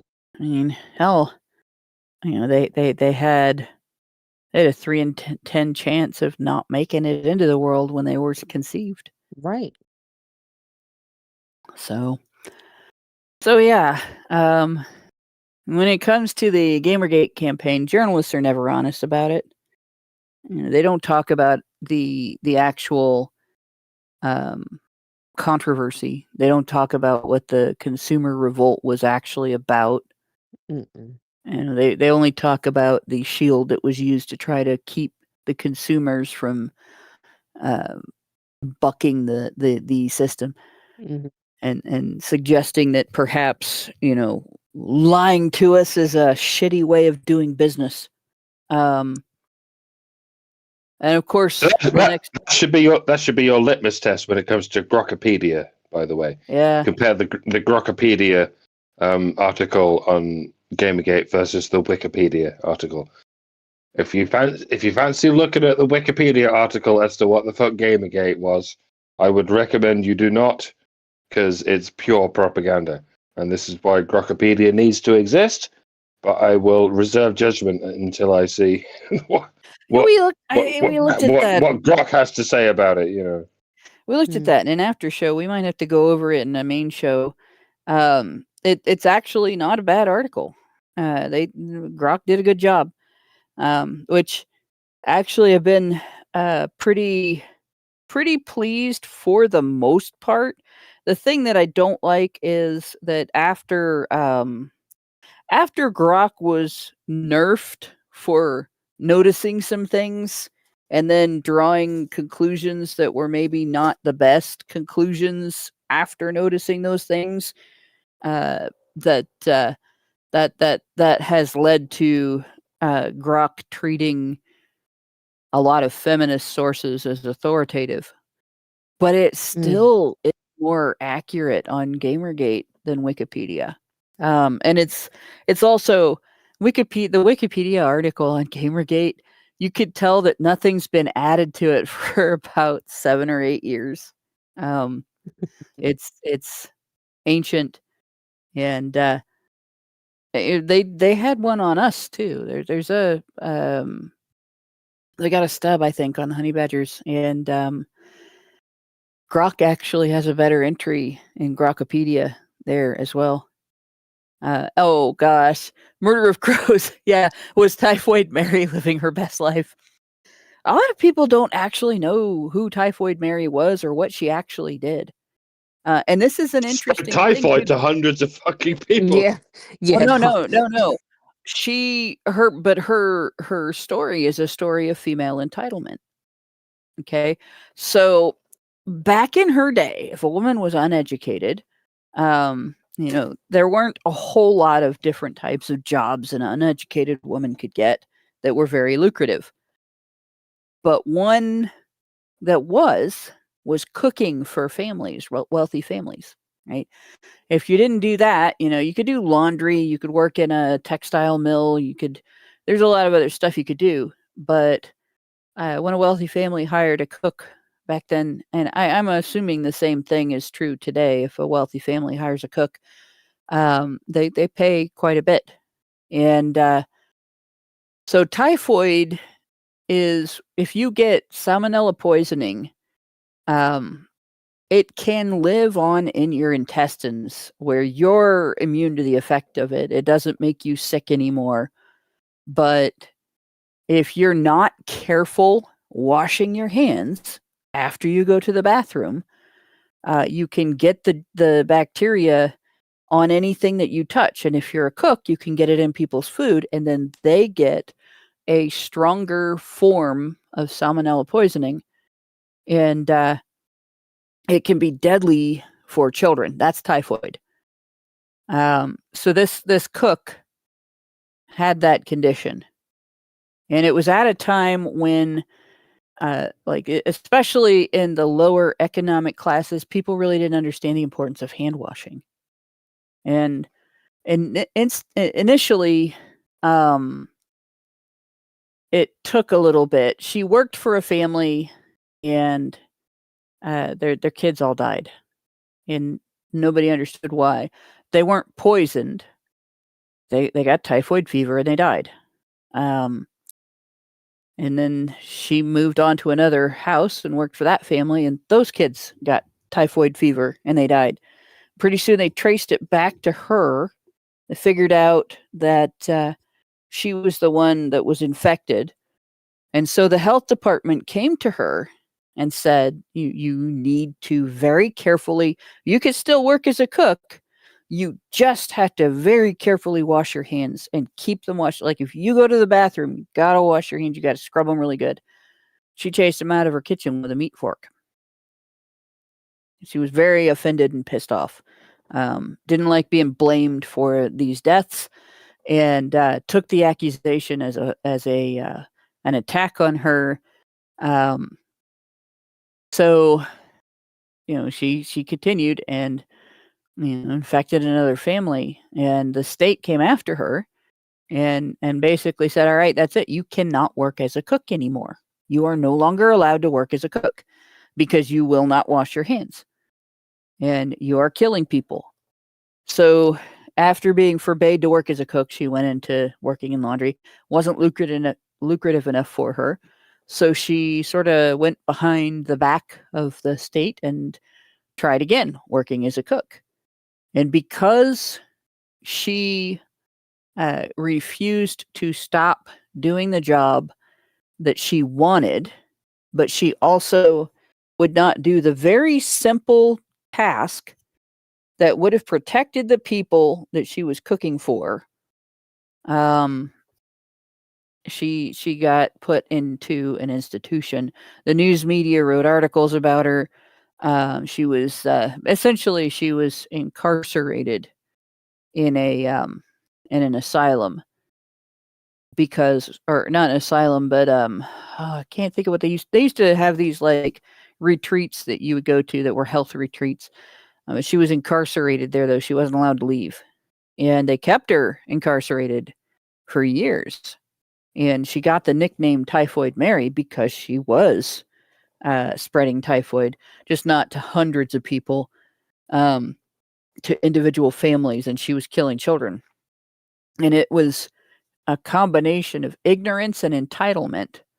Like, if you're told to do something for the safety of the people that you're providing some degree of care for, whether it's cooking, cleaning, med passing, whatever, you do it. You don't get mad, right? I have I'm med pass certified, so I can, if I'm providing care for one of my sanitarium, that's right, Richard Pierre. If I'm or sanatoriums, which was, I think, what Murder of Crow said. But like, if I am giving meds to somebody, if I take care of somebody and they have a regular prescription to take, I have a set of steps that I have to take. And it includes going through 3 separate times, and comparing the information on the packet of medicine that I'm giving and the information in the medical administration record that I'm documenting the med pass on, and ensuring that, I have the correct recipient for the medication, that I'm giving the right dose, that I'm giving it at the right time, that I'm giving it by the correct route, because there are pills, there are shots, there are eye drops, there are nose drops, there's stuff that goes on your skin, and so on. And in the right method. Sometimes people can't swallow pills, and pills have to be crushed, or they have to be given a liquid, form, and things like that. Some people can only swallow pills if they're in pudding. Some people can only swallow the crushed version if they're in pudding or applesauce or some particular thing. So various things, details about this, they have to be very carefully followed. And if you mess that up, say you have somebody that has 4 or 5 different prescriptions, which is not unusual in caregiving for people with disabilities, because often if somebody has one catastrophic genetic health problem, those genes don't just affect one thing, they'll affect other things as well. And so maybe they have a catastrophic heart problem, but they also have, as a result, a need to take something like, I don't know, blood thinners, or maybe they have chronic pain and they're on a pain medicine, or maybe they have a mental health condition and they're on a controlled substance for that. Some of those substances, if you make a mistake and you don't notice that one of the 7 o'clocks is AM and one is PM, and you double dose somebody, you can kill them with the wrong med, depending on what you're giving them. And so if you're not careful, or if you give a heart medicine to somebody that doesn't need it, or the wrong medication to somebody with a heart condition, and so on, you can kill somebody.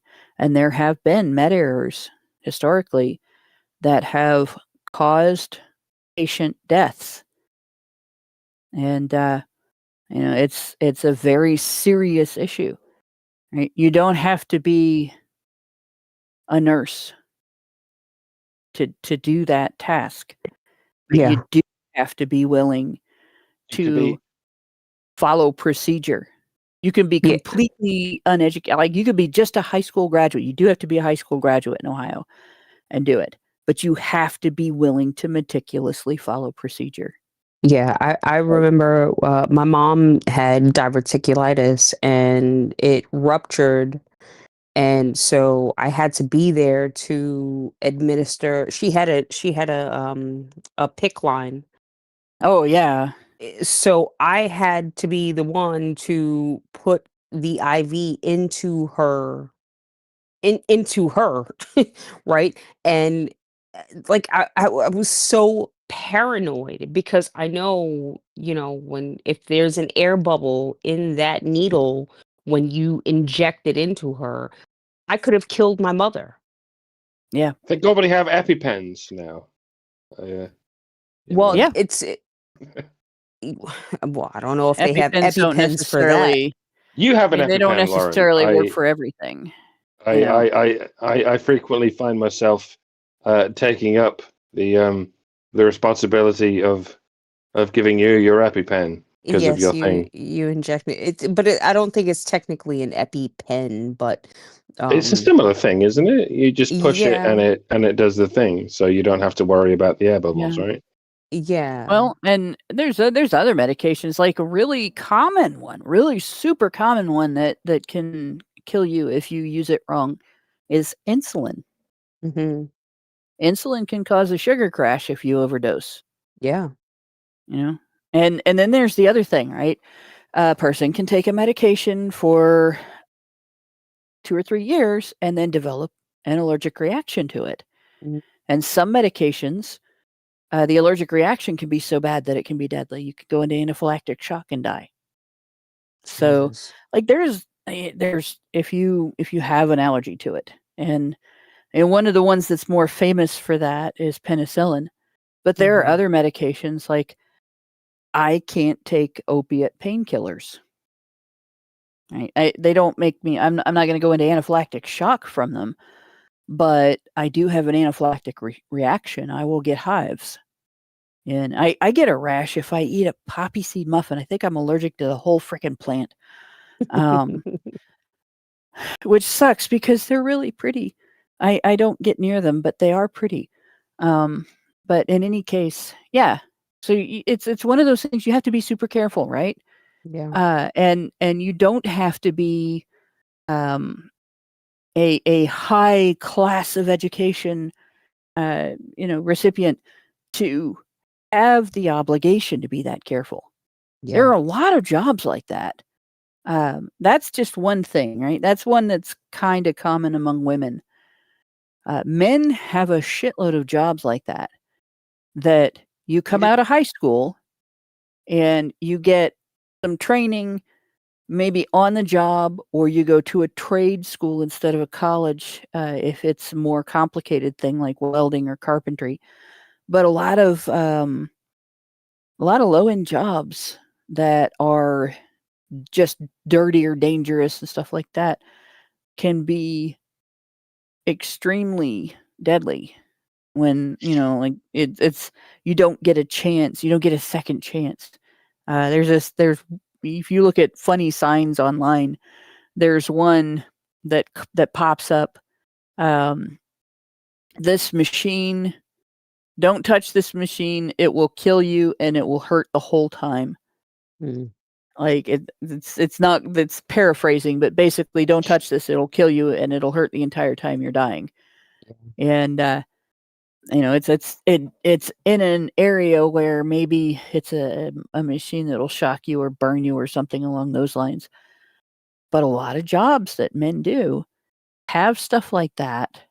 That if you're not careful and you don't follow procedure exactly as you are told, you can lose a limb, you can get killed, you can get. My uncle Giles had his arm caught in a rubber press when he worked at a rubber processing plant, and it took it all the way up to the elbow, crushed it to about half an inch thick, That's- and he actually had to threaten to kill the guy that he was working with to get him to break out of his stupor of shock of seeing it happen Yeah. and turn off the machine. And then they had to roll it back out. Mm. And he lost the use of that arm. And it's safety procedures were put into place afterward to prevent that kind of accident. But if somebody doesn't follow those procedures, that accident could happen to somebody else. Again, I worked at a factory that made cookies and potato chips and stuff like that. Everything was on a conveyor belt, and part of my job was to just make sure that the items were the way they were supposed to be before they went into the packaging. And that involved watching a shitload of them at once going past me on a conveyor belt and being quick at grabbing the ones that were wrong and removing them and trashing them, basically. There was another lady that was doing the job, and during the time that I worked there, I kept my I had an engagement ring, and I kept it in my wallet. I didn't have any jewelry on at all when I was at work, and I wore my clothes tight when I was at work because you don't want to get something caught on a conveyor belt. It's really not a good thing. And they had told us no rings, no dangly necklaces, no dangly bracelets, like, so my hair was always up in a bun, right? I made sure nothing could get caught in the conveyor belt. And I got made fun of for it until one of my colleagues got her wedding band caught on the belt and lost her ring finger. Wow. Like, it came off. So, like, these are when you get these kind of instructions, but Typhoid Mary felt exempt. She didn't think that she should be told what to do.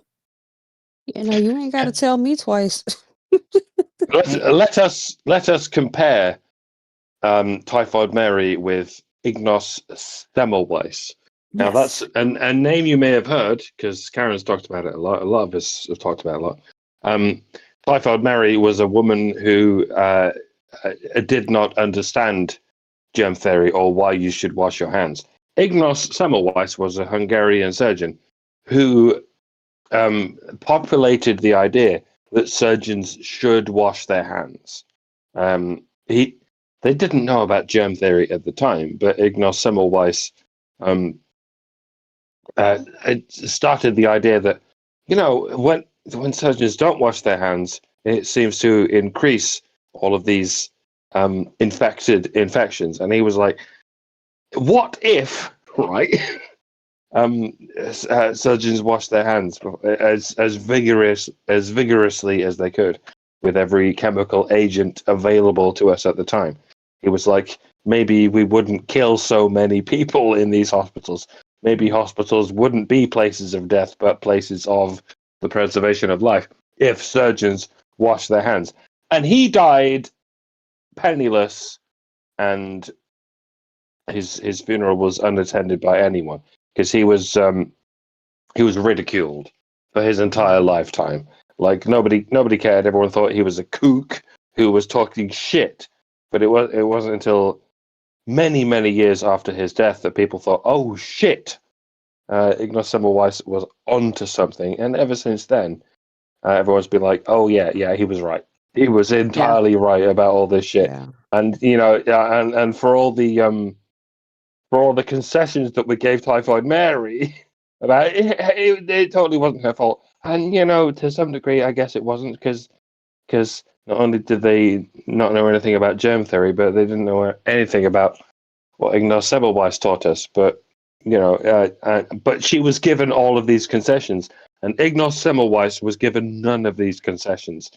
He was just pushed back at every possible opportunity, including and up to and after his death. And that's what I mean about how many concessions women are given, even though they're just nurses, and how many concessions men are denied even though they are top surgeons. And because I studied history in GCSE, and that was from age 14 to 16. There were several modules in that course, and one of them was the history of medicine. They taught us all sorts of things about Hippocrates and the theory of the four humours, up to they taught us about Joseph Lister, the inventor of antiseptics, and Edward Jenner, the inventor of vaccines. That's a story for another day. But they never taught us about Ignos Semmelweis, and I can only assume that's because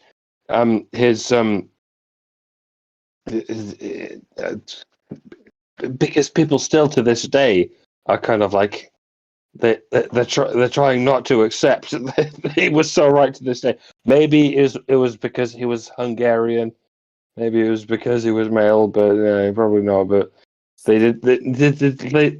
it wasn't until fucking 15 years later when I had to listen to my own peers in this in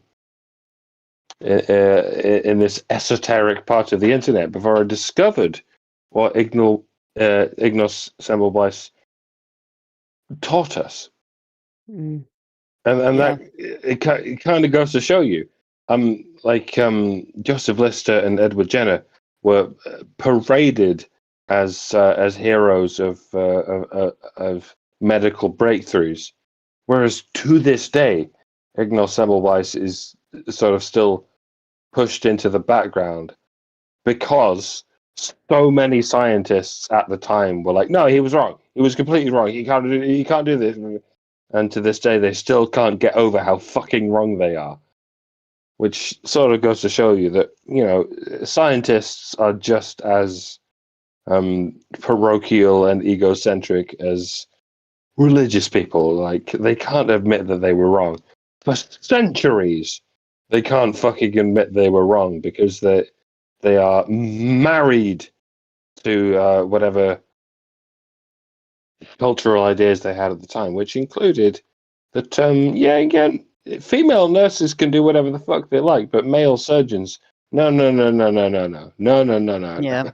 If there's any pushback against them, then we should keep pushing back against this. Even Edward Jenner, who, to be fair, did have a lot of right ideas about vaccines. I mean, they're called vaccines because they're named after cowpox, and he fixed smallpox with cowpox, and that's why vaccines are called vaccines, because vache is the French word for cow, and that's how all this shit happened.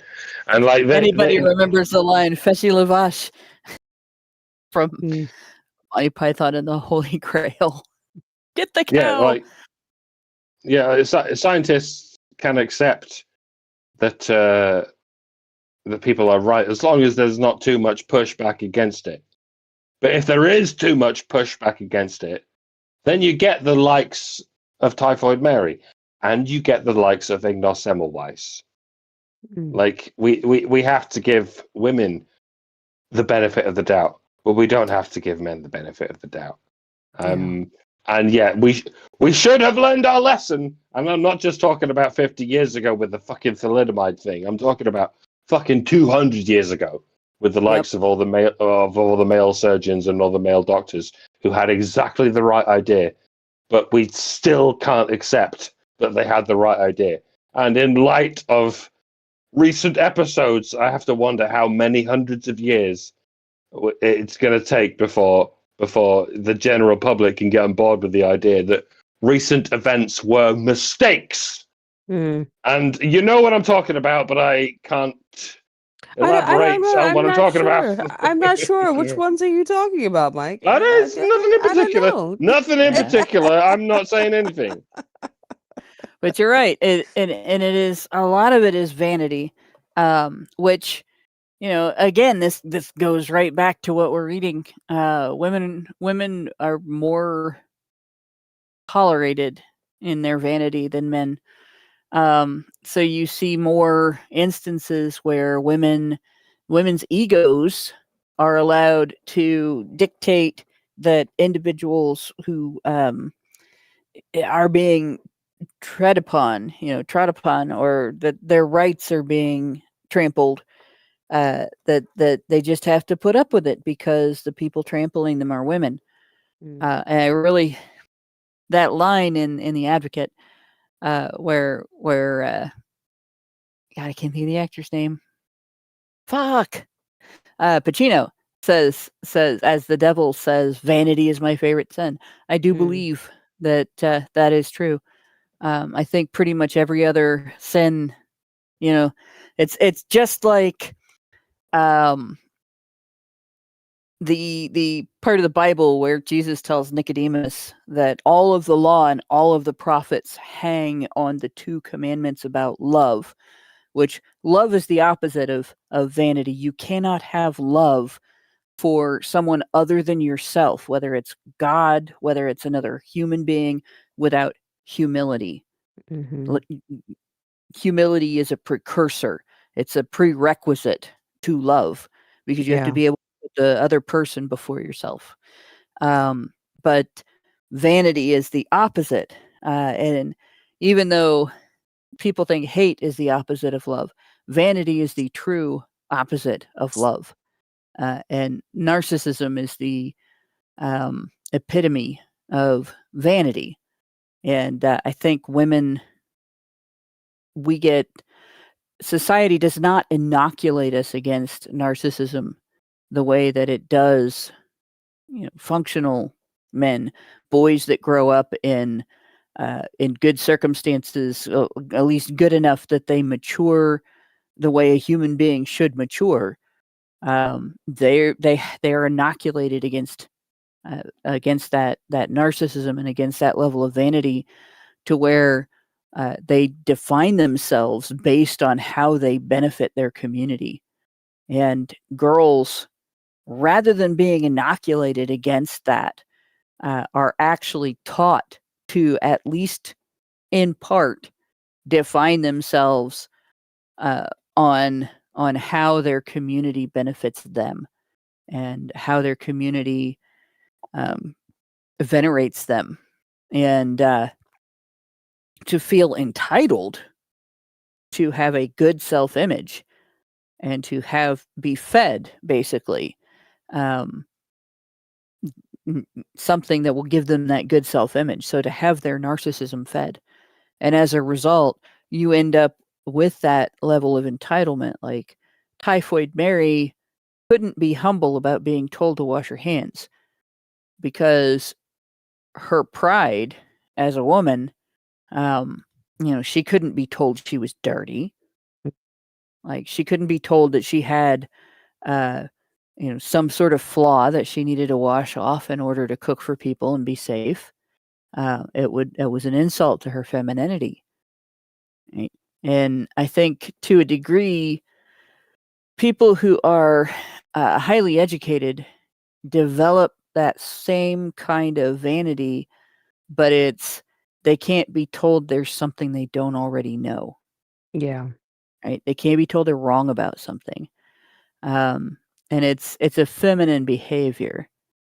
Yeah, she couldn't be told not to work as a cook, night motorcyclist. That is correct. She couldn't be told to get a different job.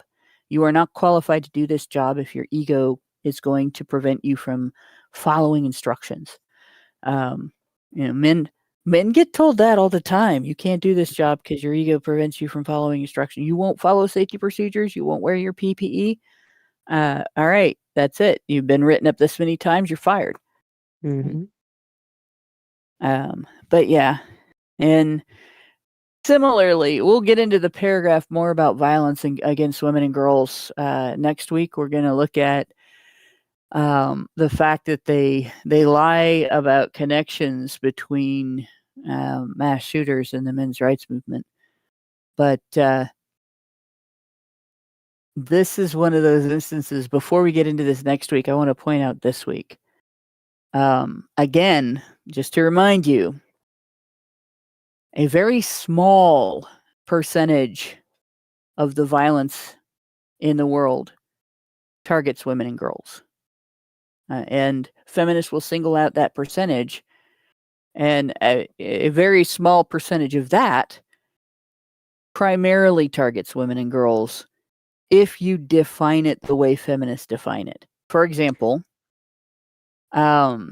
if you have Jack and Jill, that they're fighting over their pail of water, whatever, and Jill shoves Jack, and Jack puts his hands up to keep Jill from hurting him, and Jill bruises herself on the thick bones in Jack's wrists. Then feminists define Jack as the abuser because he hurt Jill. Right? Jill was engaging in preemptive self-defense because she knew he was going to do that to her. Right?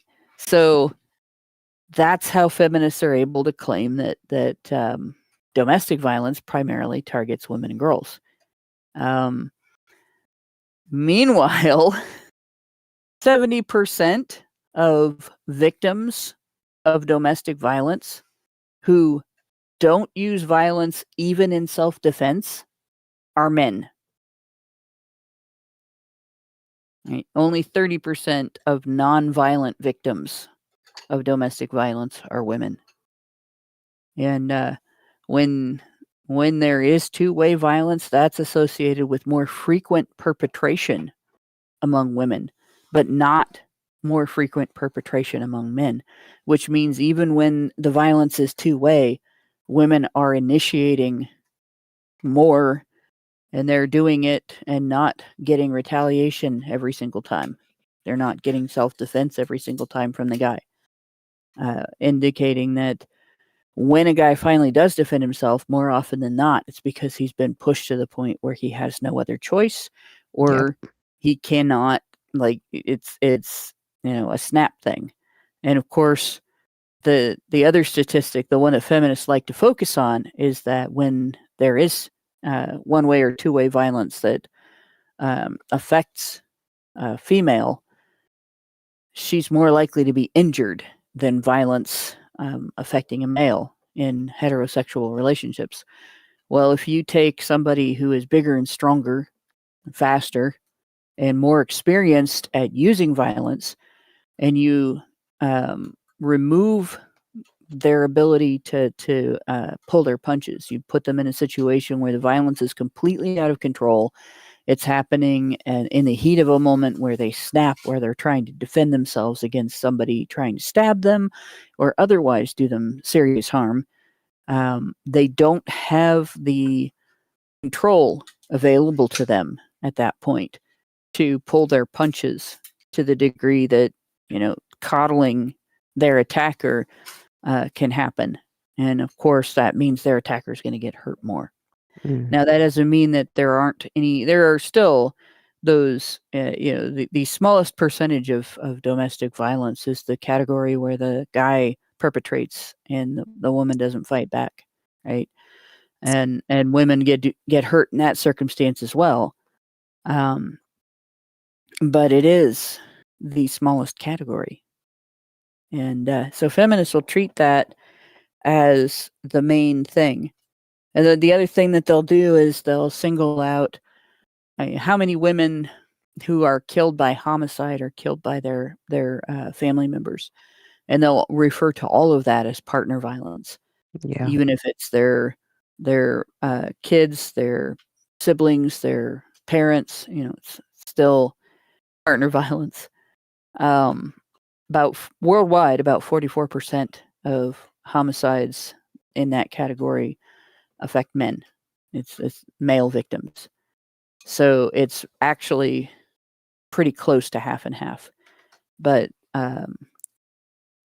something like 60% of female victims of homicide are killed by family violence and not stranger violence, whereas most male victims are killed by stranger violence. It's just that there are so many more male victims that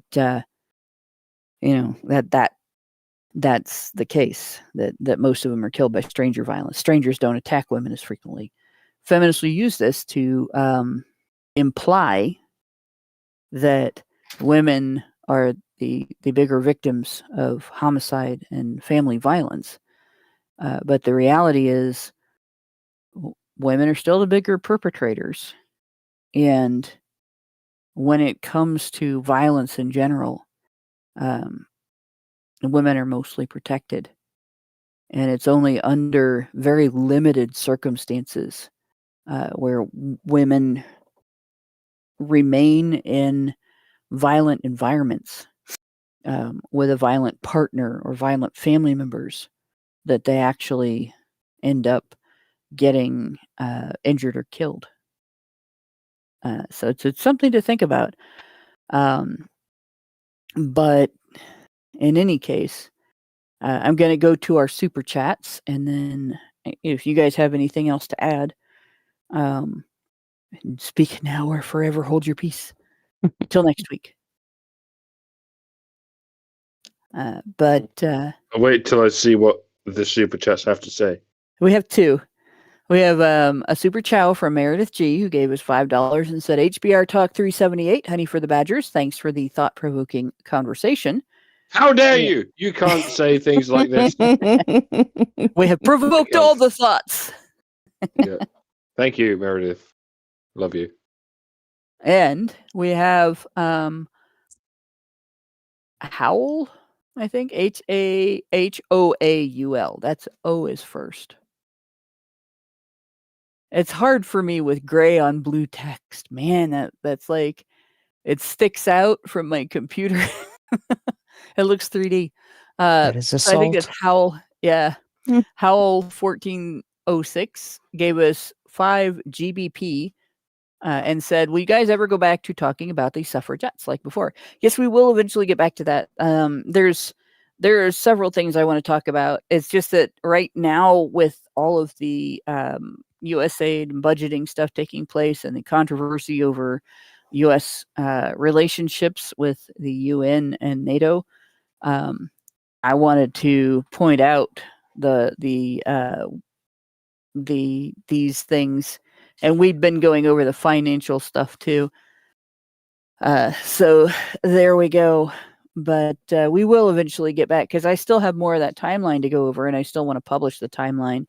Probably make a video with the timeline as well, because it is a lot of work went into that timeline. I won't call it my masterpiece, but I feel like it has a lot of information all in one place, and I think it would be a good resource for people in the men's rights movement trying to explain about female voting rights.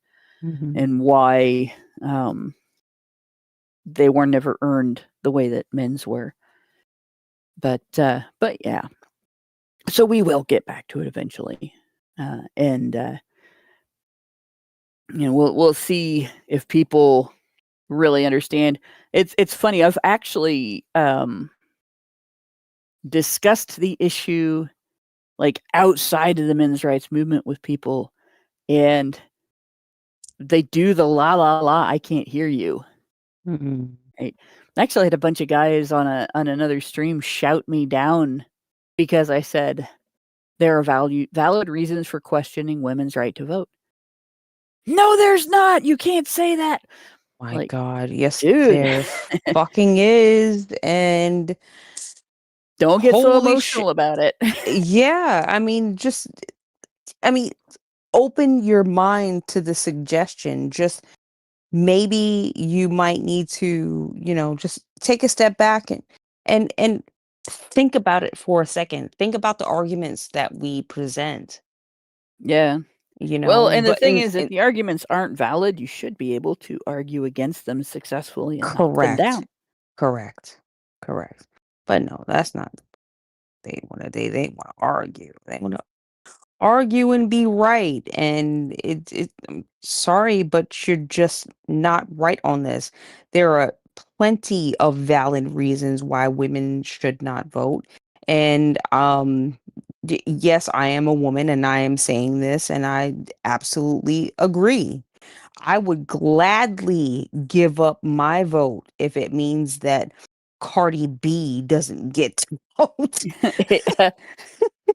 I don't want the vote either. Like, I don't think men should have the vote either if that means Hassan Piker doesn't have the fucking vote. Well, the vote was always a mistake. For me, the primary reason why men shouldn't vote is because government shouldn't exist. Yes. But the primary reason why women shouldn't vote is not the same. Although, like, that's government shouldn't exist, but it does.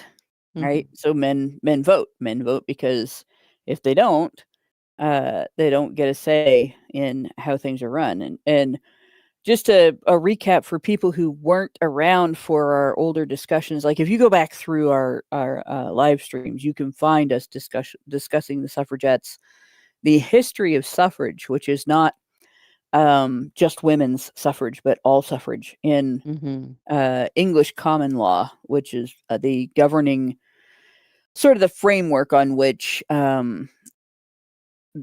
law in general is based in the United States, Canada, Australia, all the nations that started out as English colonies, that in their current iteration started out as English colonies. And the fact that most people don't realize where voting came from in English common law. Really, when I realized people didn't understand that, I still get these arguments too from feminists that men didn't always vote. Men didn't always all have the voting rights that they have today. Right. Feminists will tell me that men always had the vote. No, in fact, no, they didn't. Yeah, if you go back to the early days after the collapse of Roman control over Europe, over Western Europe, when you had England being run by a king and barons, and they just sort of continued the landlord system. Voting didn't exist in the way that it does now. What you had was the king being financially supported by the barons. So if he wanted a war, the barons, the land barons, the lords, they would give him money, and they would send men, largely skimmed out of the Feared, which was like a combination militia cop system. And that was, an early system of kind of taxation and an early system of conscription, right? And there was no lottery, though. Like you're among the serfs, the lord or the baron would simply say, "I want these people to go." The Magna Carta, basically didn't involve the peasants; it involved the king and barons. Right. It's an important part of our culture, but it doesn't translate into the modern age. Like, we don't need the Magna Carta either. We just need the notion that if people know that they're being invaded, they should be able to conglomerate in defense of that invasion. If only we had that notion today, which alas we don't, because if we come together against the invasion that is happening, we're not allowed to do that, because regardless of the Magna Carta, the government could just tell us, no, we're going to send you to jail if you conglomerate against the invaders. Right. That's kind of what they're doing now. But during that time, you had King John, like the King John from Robin Hood mythology, decided to pull a bunch of shit, essentially, and the barons were pissed off, and they went to war against him, and the result was the first iteration of the Magna Carta, which he promptly began violating, and that was the first Barons' War. The second Barons' War went, if I remember right, against his son. And we talked about this during multiple episodes. And during the second time, there was one baron who there was a system of conference between the king and his barons called Common Council, where they basically would have a meeting that was kind of like a board meeting, with the king acting similar to being, the CEO of the country, and the barons going, well, we don't want you to do this or that, and we're not going to financially back it, or we don't want to send you men for this. And essentially, John had ceded land to France, and he then wanted to go to war with France to get it back. And the barons were like, "No, that's bullshit. We're not. This is, he was funding this war, and it was getting more and more expensive, and they were not seeing a return on their investments. And people were dying, and people were angry, and no, we're not doing this anymore." And that was basically the conflict that the first Barons' War and involved. And the second one was fairly similar in that the king stopped listening to his financial backers, and his financial backers were like, "All right, fuck you, we're going back to war with you again." But in the middle of that, a parliamentary meeting was had. And when England formed its parliamentary system, it was based on that initial meeting. So the parliamentary system, when that came about, it came out of that objection to wrongful taxation without any consultation, basically no taxation without representation. And it was the land barons that were objecting to being taxed for these forever wars without being able to have a say. And hey, we don't want you to do this.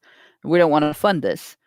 And then the parliamentary system involved sending representatives to essentially the same thing as Common Council, but it incorporated representatives of commoners in addition to representatives of the elite, because these barons, the landlords, they taxed their commoners, and then they paid taxes to the king. So it would be like if you paid your state taxes and then the states paid a federal tax, but you didn't pay a federal tax. So you end up with a voting system coming out of that. And at that time, less than 3% of the adult population could vote, and it included women. You had to meet certain criteria. They came up with what they called, I think it's a 40 shilling franchise, or the 14. I can't remember the exact number, but it was essentially you had to have enough of an income that you were a taxpayer. So you had to be a taxpayer to vote. And you voted for a representative for your community, and the barons would go. So you had the lords, you had a House of Lords, and then you had the House of Commons, and that's where that came from. And during that whole time, it was the breadwinners, the potential draftees, the men who were willing to fight for it, that got a right to vote, and a small percentage of women who controlled enough property that they were also taxpayers. Mm-hmm. And it as we went through, we saw that it took 800 years for men's voting rights to get from less than 3% of the population gets to vote to the entire male population gets to vote. And then women were like, "We want it too." Yeah, it was never as simple as no kings. Yeah. For anyone who's still rustling around that particular notion, it was, no, kings are fine. Just leave us the fuck alone. To the best of your abilities, leave us the fuck alone. We're okay with having kings. It's a hell of a load better than having politicians.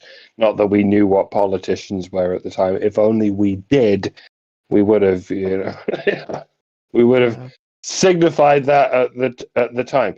But, the French Revolution is what happens when you go so far as no kings, where we will put all of our kings and potential kings in the fucking guillotine, and we end up with the abysmal state of affairs that we have today.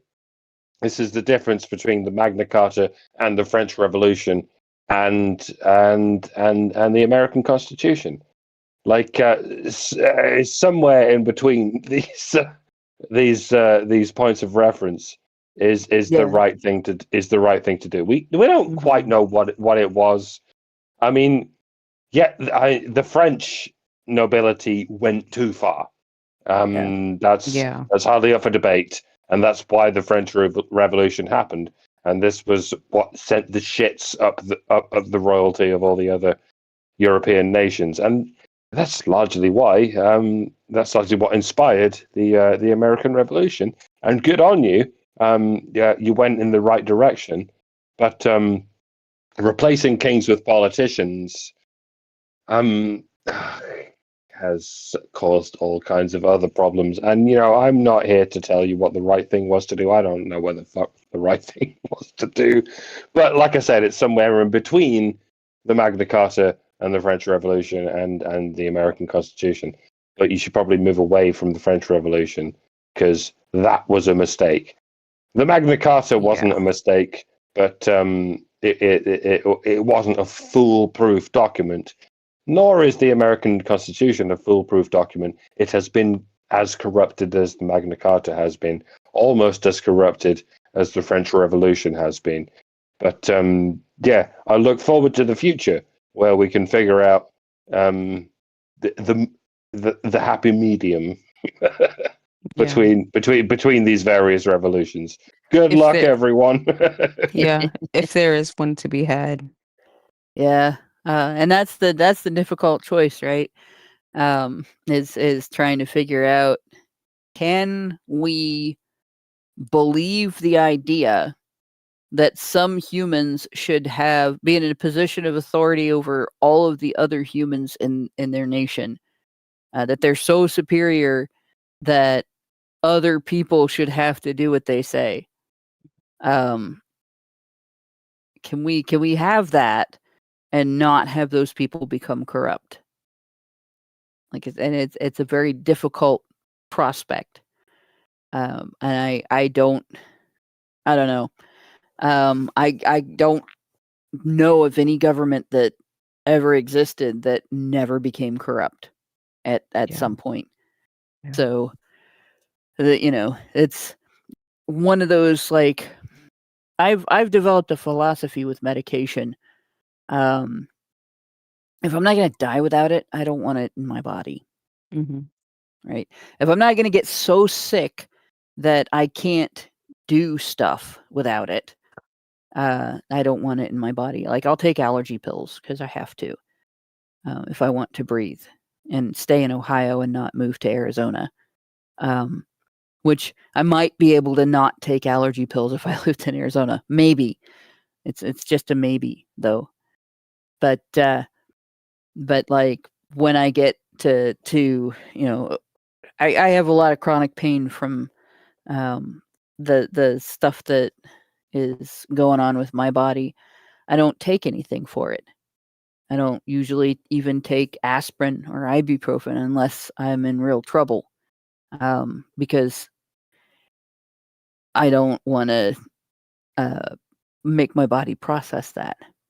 So essentially, there has to be a really good solid reason for it. And that way, I'm not damaging my kidneys and my liver by just throwing drugs at it willy-nilly. And my reason for that is because I was a victim of something called polypharmacy, which is they give you too much medication, too many different.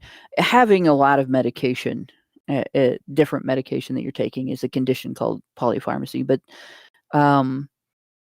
when it's not all necessary, then it's an adverse condition, and it still uses the same name, right? And they had me on 6 different steroids.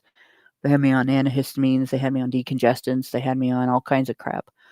I became like the little lady that swallowed the fly, right? And I think we do that with government, where we start, every time a problem comes along, instead of people banding together to figure out what can we do about this, how can we empower individuals to solve this problem, they want government to step in and take over and solve it for them.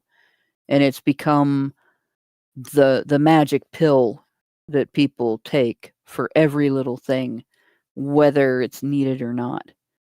And it's quite lazy on one end. At one end, it's very much like modern medicine has got this thing of, well, instead of working on yourself, going to therapy, we're just going to give you this pill. This it's going to get rid of your anxiety. Instead of doing the exercise and dietary changes you need to lose weight, we're going to give you a drug to make the pounds come off, right? And so on. No, we're not going to bring your blood pressure down by getting you to lose the weight. We're going to give you statins, and blah blah blah. Just pile it on, right? Government is the same way. Instead of going through the growing pains of starting out at minimum wage work and getting income increases and rising in the ranks of the company and so on, you're going to get food stamps and welfare, right? Even though you're not disabled, right? Where it's not just for disabled people now. Medicaid's not just for disabled people either, and suddenly we end up with a large percentage of the population relying on government handouts as part of their income. And when we have a government shutdown like we have right now, then those people feel the pain because they've discovered that they've given the government the power to pull the rug out from under them at any moment without warning. And so that's one of the reasons why I'm an ANCAP. If you offload your responsibility for yourself to an entity like the government, you give that entity the power to pull the rug out from underneath you at any time and create a situation that you can't overcome. You give that entity the power to control what you do, where you go, how you think, what you say, right? The more dependent you are, the less you can defend your boundaries. And that's very dangerous. And unfortunately, most women don't realize that. And so they vote like shit. They vote for communists. And because communists promise them, every day is going to be a Christmas morning of Gibbs for girls. And they vote for that because they're stupid. And there's no better reason than because they're stupid. They don't think about it ahead of time. They don't think about the fact that if the government is giving you everything and you're reliant on the government giving you everything, that gives politicians the power to take it all away from you if you don't do what they say. So, and unfortunately, that is the entire reason, in my opinion, that politicians wanted to give women voting rights in the first place, because they knew that women seeking security and seeking safety nets would give them more power. And they have. But with that, we are done with Super Chat, Super Chows, Have we fixed the world? Have we fixed the world yet? Please tell me we fixed the world. Have we not? Oh, no, it's still tilted on its axis. Go ahead and berate us for not fixing the world yet, dear audience. I'm so very sorry that we haven't done it. Yeah. Richard Bier wants to know if I know how difficult it would be to adapt to Arizona time. I just want to point out, I'm a night worker who sometimes works swing shift and frequently works double shifts. I don't get jet lag when I travel overseas. I can adapt. Thanks, everybody. Thanks for listening. Thanks to Mike and Lauren for chatting about all this stuff with me. Thanks to Brian for making sure that we could have the vertical chat and everything. And everybody else that works in the background to make HBR Talk happen. And good night, all. We love you and good night. Men's rights activists are machines, dude. Okay? They are literal machines. They are talking point machines. They are impossible to fucking deal with, especially if you have like a couple dudes who have good memory on top of that too. Holy shit, you're fucked.